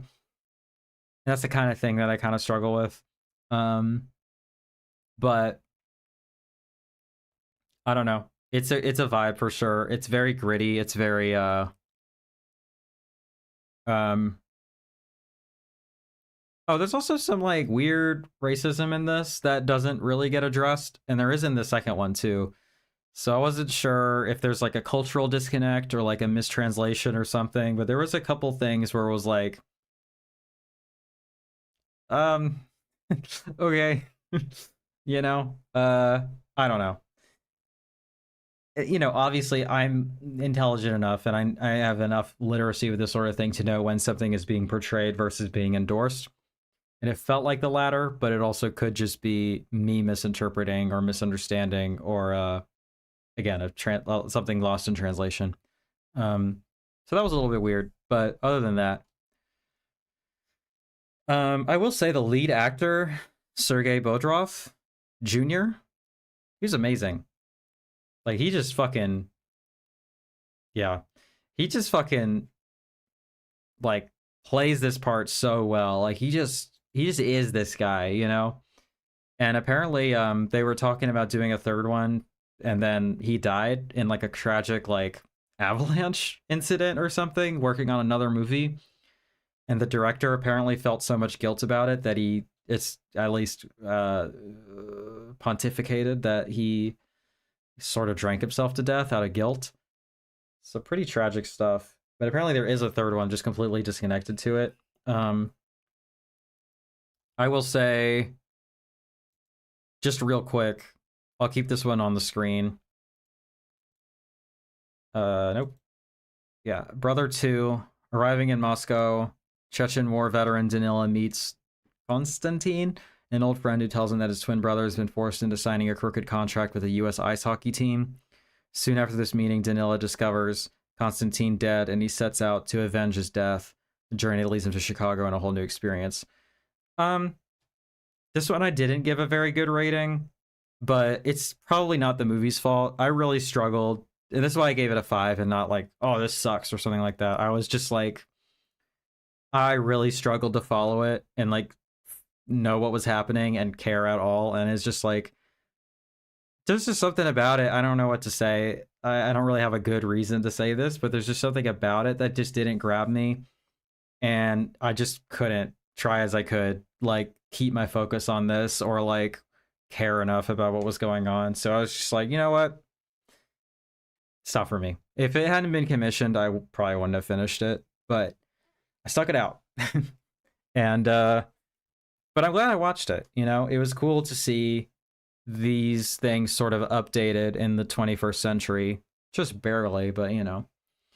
I guess this is shot on film. It looked really like crisp and sheen on the YouTube transfer, but so that's those. I would like to hear from Plastic Chuck what about these films made you want to commission them? Like, what made you want me to see them so badly? Like, what was it about? Like, do they have a special connection to you, or do you just think they're interesting and you were curious about my? I always like to hear what about these films makes people feel strongly enough about them to, you know, ask me to review them. So, if you feel like sharing, I think that that's interesting, and I would like to know. While we're doing that, I should say real quick plug: if you want a review just like these, and you have some money burning a hole in your pocket, there's a link in the description and in the pinned chat for my tip link. $20 gets you a review of any movie you want. Check it out. I thought they were interesting, and I liked the main character's aloofness. He does have a real cool factor to him that he just kind of nails. There's also, like, there is a level of compassion to his character as well that kind of makes it jarring when he just starts fucking murking people like it's nothing. I liked the romance that was in this too. I thought that was an interesting character. Because things don't go maybe as you would expect for her. But I don't know. It follows a certain arc where you think something's going to happen, and it really doesn't. And I don't know. It was a curveball for sure, and I liked seeing that play out that way. I mean, I didn't enjoy it. Like, if you know what happens on screen, it's not like I was reveling in what was happening or whatever, but I was like, oh, that's an interesting, creative, or writing choice, you know? All right. Getting there. At the halfway point.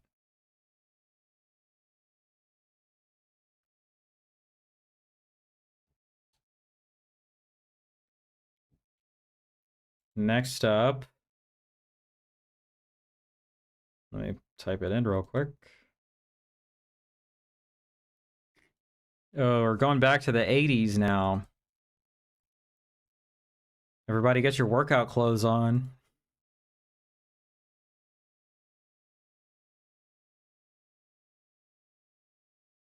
It's time to sweat, team.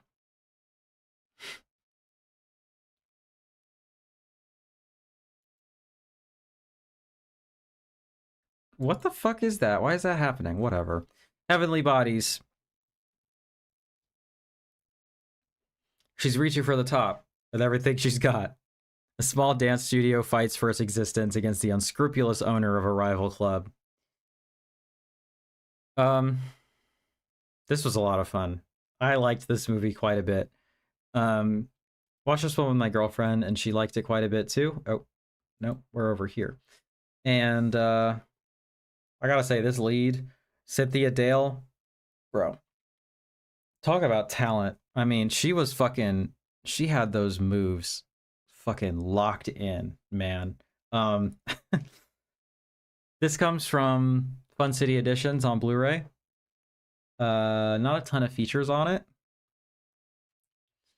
Seems like they could use somebody to do their visual essays, but you know, whatever. Just a suggestion I'm throwing out there. But yeah, this is definitely ripping something off, right? Is it Flashdance? It's been a minute since I've seen Flashdance, but there's literally a Flashdance poster in the movie. So like I was thinking, this kind of feels like Flashdance, and then I see the poster and I'm like, yeah, all right. The extended dance sequences in this are wonderful. Yeah, they're pretty fucking awesome. There's one in particular where she's dancing by herself in like a TV studio. Dude, I mean, it's crazy. Um I don't know. This is just a blast. Flash dance. Okay. Yeah. Flash dance exploitation cinema, right? Um but I think it earns its keep quite well. I gotta say,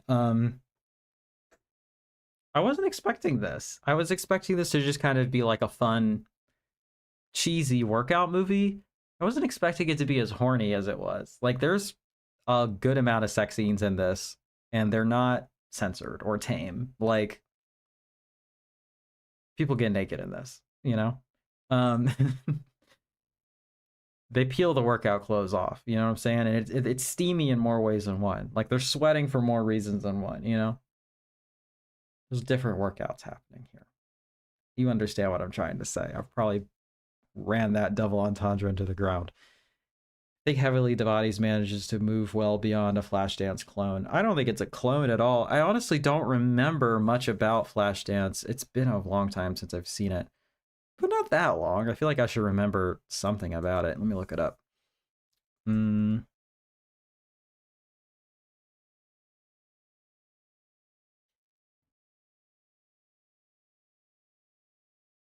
That doesn't really help me.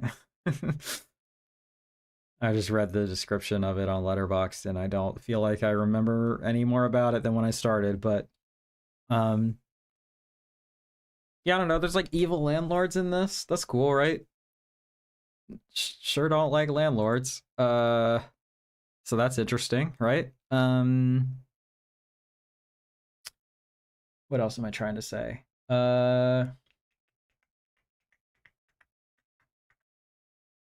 Oh, the romance in this.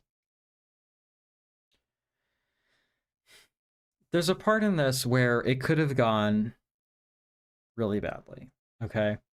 There's a part in this where the men in the movie ask for something completely ludicrous. And I feel like a lesser film would have been like, oh, well, the man gets what he wants, right? If you want to be a good partner as a woman, you do whatever the fucking man wants, right? That's how it works. Doesn't go down that way. And I was very happy about that because when the tension was introduced, when the conflict was introduced, I was like, oh, god damn it. They're gonna fuck this up, aren't they? But they didn't. It was cool. It was good. The kid in this is really funny. I like him. Uh so that's an accomplishment, right? Um the ending, like there's an episode of It's Always Sunny in Philadelphia that does the same thing where they have to keep dancing until they drop. Um to like keep the bar or something like that. I don't imagine that's a direct parody of this, but maybe it is. I don't know. But there's that in this, and it's done pretty well. I enjoy it. Um I don't know. It's a lot of fun. I like this movie a lot. Thank you for sending it to me and for commissioning it. That is very kind of you. Um, if you have anything else you'd like to say about it, I would be down to hear it. Okay.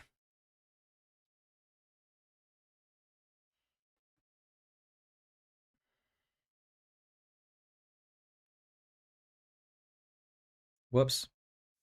Forgot my parentheses. That's all right.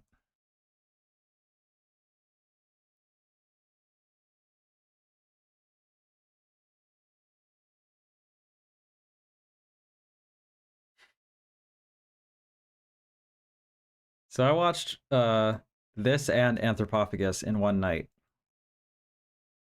It's quite the night.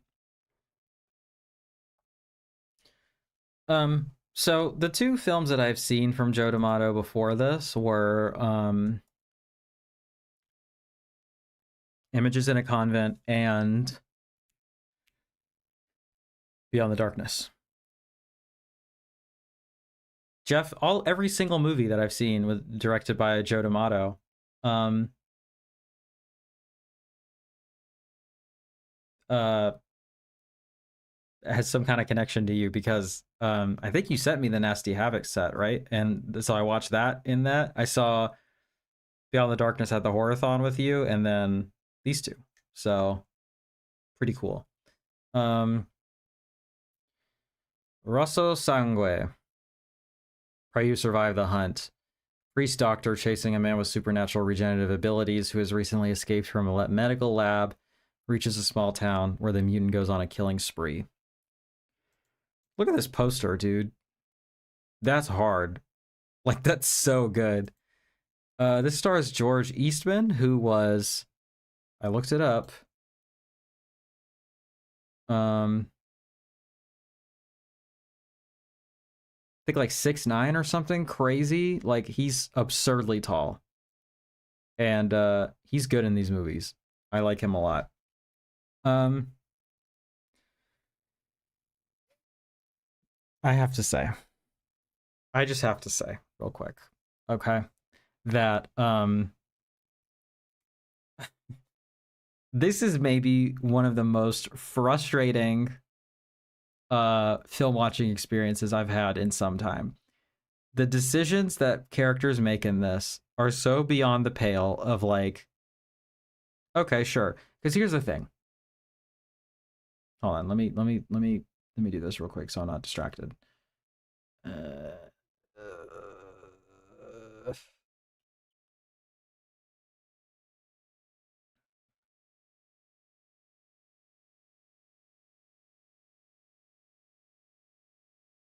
right, well, that's taking forever, so I'm just gonna do it again.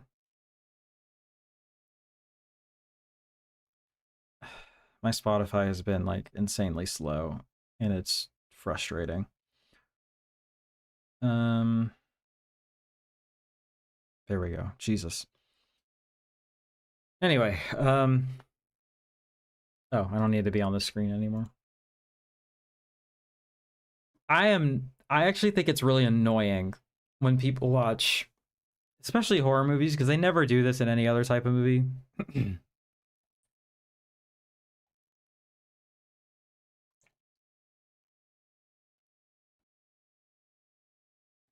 People never do this for other genres, but they'll be like, oh, people in horror movies make stupid decisions. Okay. And they'll be like, oh, they're so bad because like people just make dumb decisions or they don't do what I would do in that situation. And it's like, fucking relax, all right? If you are in the type of situations that the average horror star is in their films, right? All right, you're probably not using all of your brain, all right? You're not going to be making the most logical, rational decisions. You're going to be doing things that maybe you would look back on in retrospect and be like, that wasn't great. That wasn't the best move I've ever made, right? But there is a point where it's understandably like there's there's a point where it's like that wasn't the best decision, but it's something a person would do. And then there's like this is just the screenwriter being lazy and just writing their way into tension in a way that doesn't make any sense. This is the most, I'm going to say it, I think it's the most annoying child in any movie I've ever seen. I mean, I've done a lot of unlearning of my hatred of children because for a while I was one of those people that was like, oh, I fucking hate kids. They're so gross and they're so dumb and they're so annoying. Don't be that person, okay? That's just not cool. Like, children are an oppressed group of people. They're a group of people that like are extremely vulnerable and don't choose to be who they are, you know? They're learning how to be alive. Give them a little bit of grace, you know?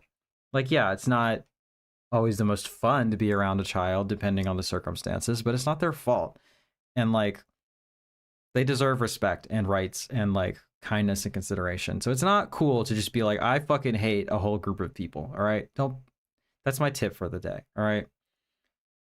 If that's where you're at, I think you got to grow out of it, you know? And have some solidarity for other oppressed people. Right. That being said, I could feel that person coming back watching this movie, and I had to remind myself, like, this is completely insane. Like, this is not even how a child would act. Like, the dumbest child you know would make better decisions than this, you know?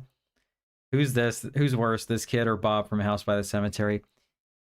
I remember watching that movie and then seeing that everybody hated the child and being like, wait, why? I didn't really get it. Like, I thought he was pretty, like, unremarkable. I would say this kid by a fucking country mile. Like, it's not even close. Oh my god, dude. Just the shit that he does in this movie is so fucking aggravating. It's also really funny to me that this is a Italian exploitation movie that attempts to be an American slasher. And so they're like, what do Americans do? I don't know, watch football, I guess. So like like a solid portion of this runtime is spent watching people watch football and by proxy just kind of watching football. I actually find that to be pretty endearing and pretty amusing. Hold on. My friend Sam Deegan had a really good review of this that I thought was really funny. An all-American film about eating spaghetti and watching the Super Bowl. Oh, I'm not sharing my screen. An all-American film about eating spaghetti and watching the Super Bowl. See, if you're good at writing one-liners, I think it's fine. If you're like, wow, George Eastman really understood the assignment of being tall and menacing, like, okay, that's really great. Football and eat spaghetti, that's right. No wings, only spaghetti. In the tune of the Chili song from Frostbiter. No wings, just spaghetti. The voice acting, whoever dubbed Bob did a horrible job. I'd have to rewatch it with that in mind. I just don't remember it being an issue for me. Maybe I forgot. I don't know.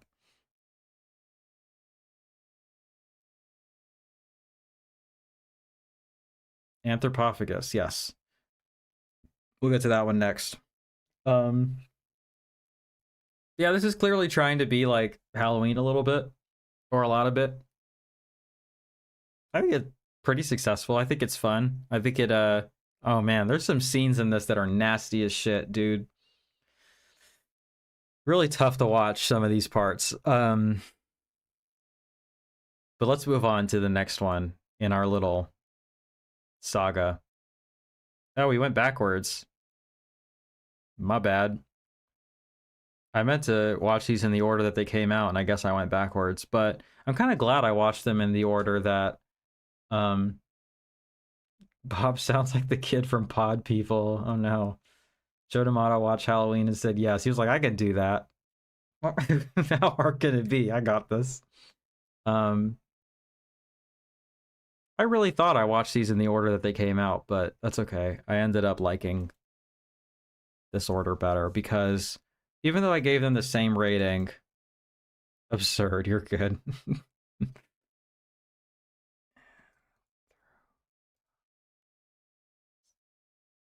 Even though I have the same rating for both of these, I like this one a lot better, actually.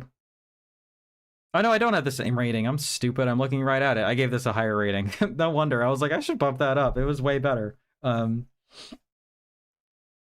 First time I watched Absurd, it was under the title Anthropophagus 2.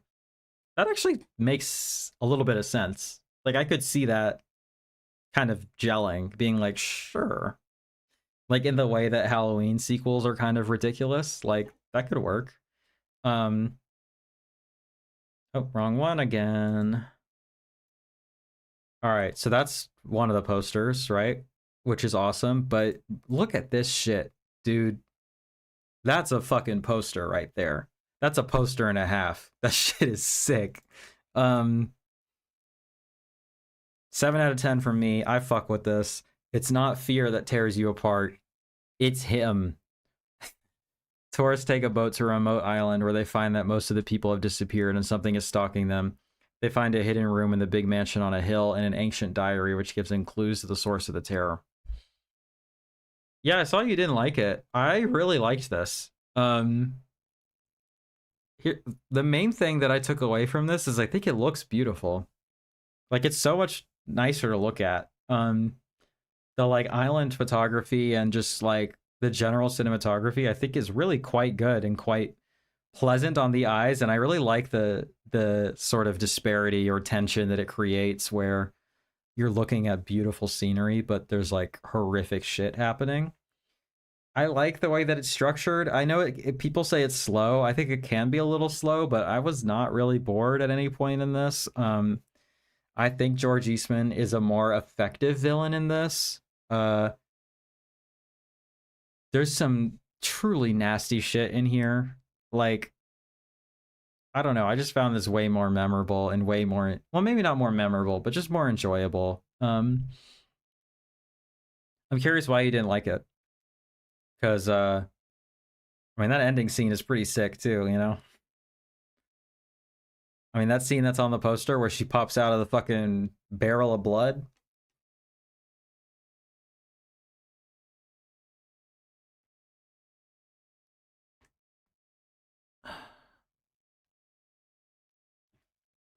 But I don't know, man. I like this a lot. I'm glad I watched it. I bet this would look gorgeous in 4K. I bet it would look so good.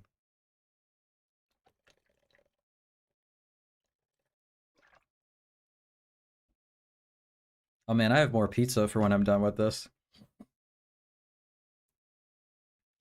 I love George Eastman in it, and I love the ending, but it's just people walking around an island. I guess so, but I think it looks really pretty. And I think there's enough happening to break it up that it feels tense enough to me. Um, yeah, I'm pretty excited about that because I bet it would look amazing. Um, but what else was I gonna say? Oh, there's like a sequence in a cave here that's like so sick that looks crazy. Like I was a pretty big fan of that. I don't know, man. I fuck with this. Like, uh, I have fun with it. So thanks for asking me to do it. And with that, let's move on to our new segment, patron picks, Patreon poll picks. It's a terrible name. We'll come up with something. Let me pull it up here and share my screen. So even though some of the people, namely one of the people sending me commissions, has been extremely kind about it in that they're picking things from my collection so that I actually watch the shit in my collection, but there's still, I feel like there still needs to be something kind of, Jesus Christ, okay, it's fine. Leave me alone. There's still gotta be more incentive for me to pull some of these discs off the shelf. So here's what I decided to do. I have a DVD release of this that has the Joe D'Amato documentary on it, not in the Blu-ray or 4K. You should throw that up on your Plex server. By the way, if anybody has a Plex server and they want to like share libraries, hit me up. I just finished, I mean, one of the most difficult things I've ever done in terms of how long it took me and how anxiety inducing it is and how much time it took and everything. Like, I had been renting a seed box for my Plex server because that's like the easiest way to do it. But I finally bought an NAS and I set it up and I got all my shit transferred and I have everything exactly the way it was. Nothing changed other than now I'm not paying a subscription service and I have, what, 50 times the amount of storage on there, maybe more. Like, whatever it is, it's an absurd amount. That's actually not that much. That's not that much. I think I have 100, so it's 10 times as much, and then I can double that. So it's a lot. But let me share this real quick. So this is my Patreon page. The link for it is in the description. But here's what I wrote. New perk, live stream review, polls. I had this idea, I wanted to give it a shot. We'll see if it's sustainable in my schedule. The live stream commissions have been wonderful for getting me to watch stuff I'd otherwise not prioritize or even ever see. I feel like those brother films are a good example of that. I don't know when I would have ever watched those if not for this. And then like Anthropophagus and Absurd are two movies that I would like to get to eventually, but like who knows when I will, right? So it's nice to get me to watch them in that way. But I'm still trying to come up with ways to get through my backlog of unwatched films in my collection, so I pulled up my list on Letterboxd of my collection, put it on shuffle, and listed the first 5 that I've never seen or I'm overdue to rewatch here. Past that, y'all decide. The winner will be reviewed on my next live stream. Reminder, you have the power to pick any of these yourself if they don't win via commissions. So the ones that I pulled up were Greenfish, The Psychopath, Silo, and Gay USA, which I've never seen. And then Lethal Weapon, which... So I rate everything that I see, but there are a select number of films, probably about 80 to 100, that I saw so long ago and don't remember well enough that I don't feel comfortable or confident putting any kind of rating on them, because like I could, but it just wouldn't be accurate. And I have my own list of those. And so I'm counting those too, because I functionally have not seen them because I don't remember anything about them. This is one of those movies. And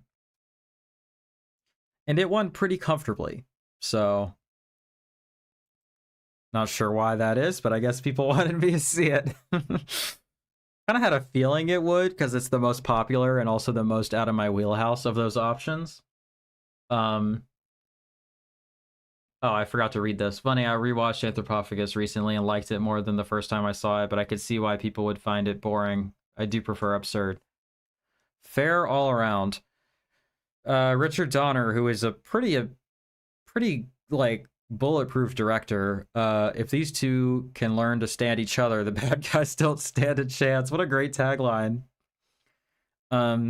A veteran cop and an unstable detective become partners who must put their differences aside in order to bring down a heroin smuggling ring run by ex-special forces.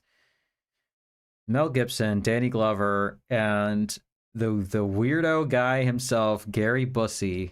All right. So I maybe didn't rate this as highly as people might hope or expect or whatever.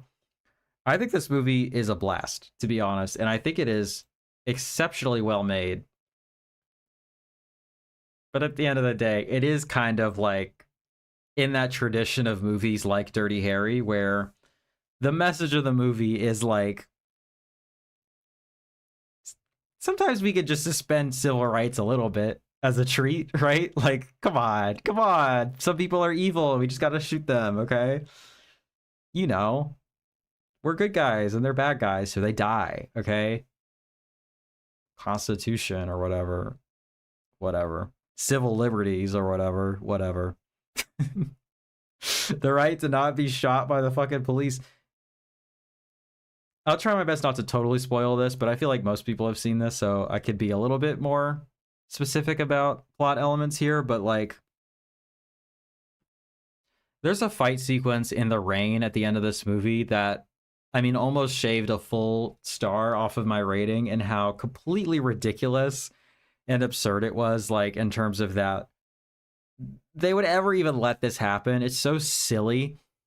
But then when it's also, like, representing thematically, starts off cheesy and then it ends being heinous. Like, what we're trying to say at first is like, oh, he's overcoming his need to kill everybody. Because that's like a fun quirk about our main character, is that he just fucking kills people. Ha ha ha. Because he's in the military and he's a police officer. So those are the socially sanctioned ways to kill people, right?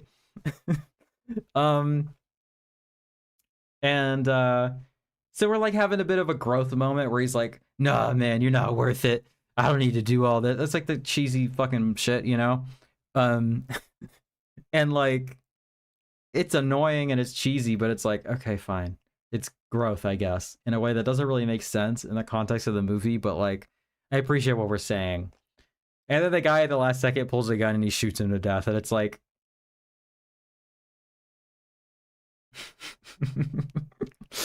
okay, so what we're saying is, you may feel like you should have mercy on people, but really they're gonna try to kill you, so you should probably try to kill them first, you know? Let's just be honest, right? Thanks for pledging, Ellie. I appreciate you. Shout out. That's awesome. I appreciate you a lot. Um, I do recommend you sign up at the 666 tier because you get hella benefits compared to the lower tier, but I am opening the polls to everybody just because, you know, it's not that big of a deal. I wanted to give something to the people who give me any amount of money, right? Like, you already get to vote in the you did, which is like, I appreciate that, and you made a good choice. But I also wanted to it reminded me to say that I'm making it available to all levels. So there's that, and then there's the charity polls are what you get at the bottom level. But portrayal of a middle class black family is so refreshing. That's the best part of the movie. Is Donald Glover or Danny Glover? I get them confused. I think it's funny because Danny sounds like the younger one, but Donald is the younger one. You know. Anyway, Danny Glover is a great actor. And like, he's kind of like funny in this, but he's still good. And like, but he's an amazing actor. If you've never seen To Sleep with Anger, holy shit, that's a fucking movie. Like, goddamn, that shit is so good. Anyway, what else do I want to say about this? Suicide is an element of this that I wasn't expecting to be as prominent, but Mel Gibson just wants to fucking kill himself this whole movie. And like, there's so many like gifs and memes from him being crazy in this that I thought were like from a comedy or something, but it's just him being weird. You know, it is a shame that Mel Gibson is so talented because he's such a piece of shit, but he's a talented director and actor. He just uses those things for evil almost exclusively.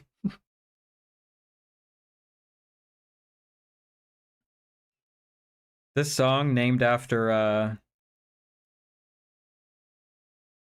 Persona, the Ingmar Bergman film. It's a banger.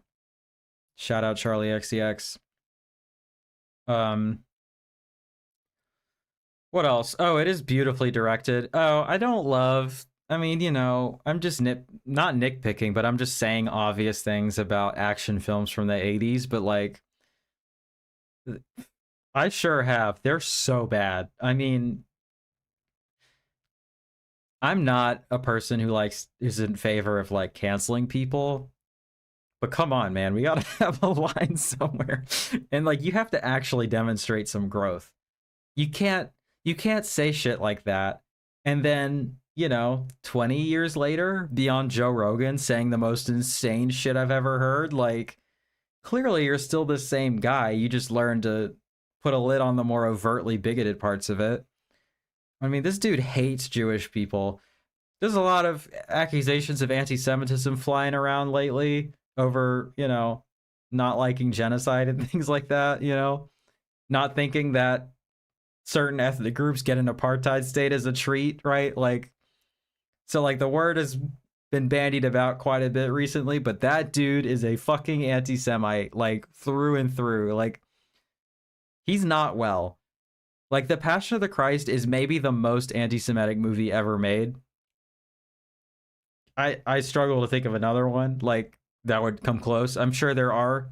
I mean, okay, the like Nazi propaganda films are probably worse, but in terms of like a major Hollywood picture, dude, it's not even close. Like, he really hates Jews, and like, his dad was like, I think, like, I forget.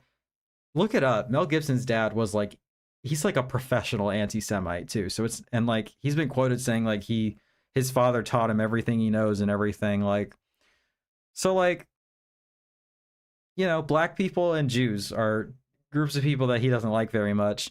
And you know, in this movie at least, he sure doesn't like homosexuals. The homophobia in this movie is like almost comical in that like, it super didn't need to be there. Like, it's just offhand comments, but there's like a vitriol to them too, that it's also like, they're not jokes. Like, there's one part where Mel Gibson's like, what do you think I am, a fag or something like that? I forget what he says, but he says it with such venom in his voice. And then like they're trying to investigate, you know, the dead sex worker that they're talking about, and they're like, "Oh, she could have been in bed with a woman," and he's like, "Disgusting." I'm like, can you be chill? Can you relax? This person fucking died, and you're gonna like, oh, she's a dyke on top of it. Like, come on, man. Be nice, all right? Anyway, so let's go ahead and make this new poll together. Anyway, that's Lethal Weapon.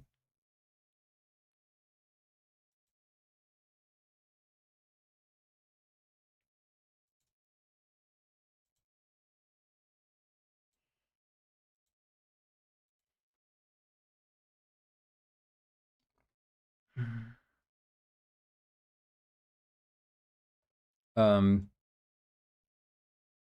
hold on, what did I call it?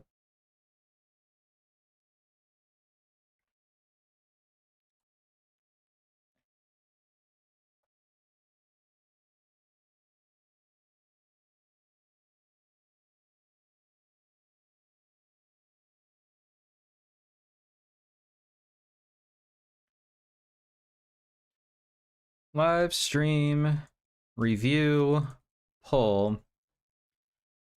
Just like last week, here are 5 unwatched films from my collection that I would like to review on stream. The winner will be reviewed next stream. Or I should say here are 5 random unwatched films. Lethal Weapon won last week, so I'll grandfather in the sequels. First one's gonna be Lethal Weapon 2. And then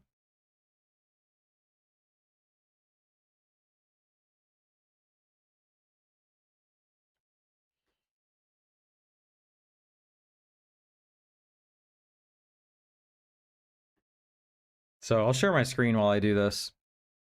Hopefully I don't get any porn. Let me do this first, actually. I mean, I don't mind if I do, but I just don't want to show the posters. Okay. Alright, we're good. So, let me share what I'm looking at here. So this is my list of all of the movies in my collection, and you can see the embarrassing number of them that I've not seen. Although it is, you know, it's a little bit outdated, but I don't think it's going to be much better when I update it. Did it reshuffle it? I think it did. Whoops. Oh well. Anyway, so let's pick the first 4 that I haven't seen. All right, The Spirit of 45. Ooh, we got some heaters here.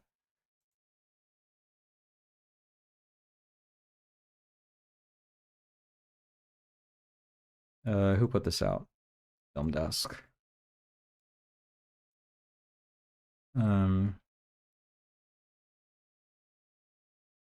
Basma? How do you pronounce that? I'm taking French lessons, but I still don't know how to pronounce that. Bisma? Bimwa? Is the S? Do you pronounce the S?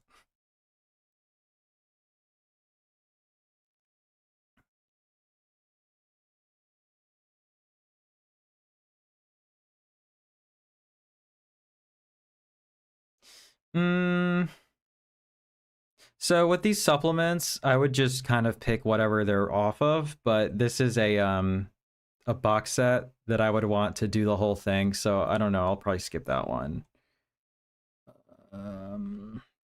Steel and Lace.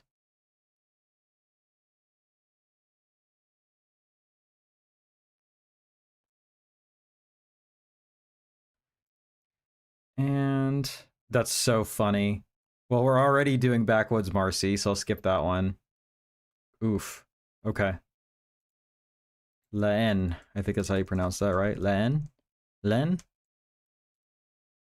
French is stupid. Okay. So, link in the description if you want to vote on that.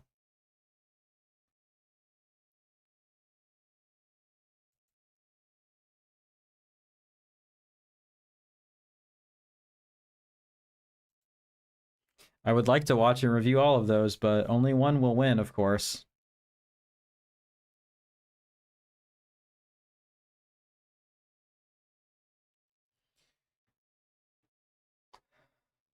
I think that's it today, gang. 2.5 hours. I'm pretty tired. I need to take a shower and eat. So what I need to do is I need to get a credit sequence loaded into my Streamlabs, but haven't yet. So all right, thank you all for being here. I'm gonna run this back like 3 times. Shout out. You're the best. For real. For real, the best.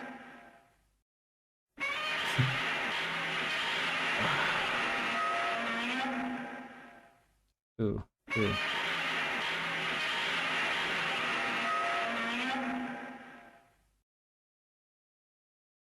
Baise-moi. Thank you. I need to crash writing with my boss and his boss this week. That sounds shitty. And good luck. I think that's it, gang. We'll be back next Sunday. And I'll have as many of these reviews done as possible. And if you have anything you want me to review, don't shoot yourself in the head. That's not what I was trying to do. Think about it. Think about it and put it in there, you know? Anyway, thanks as always, team. I appreciate you lots.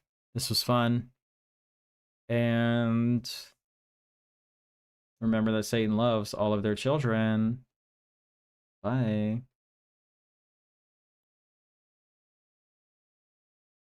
Nice.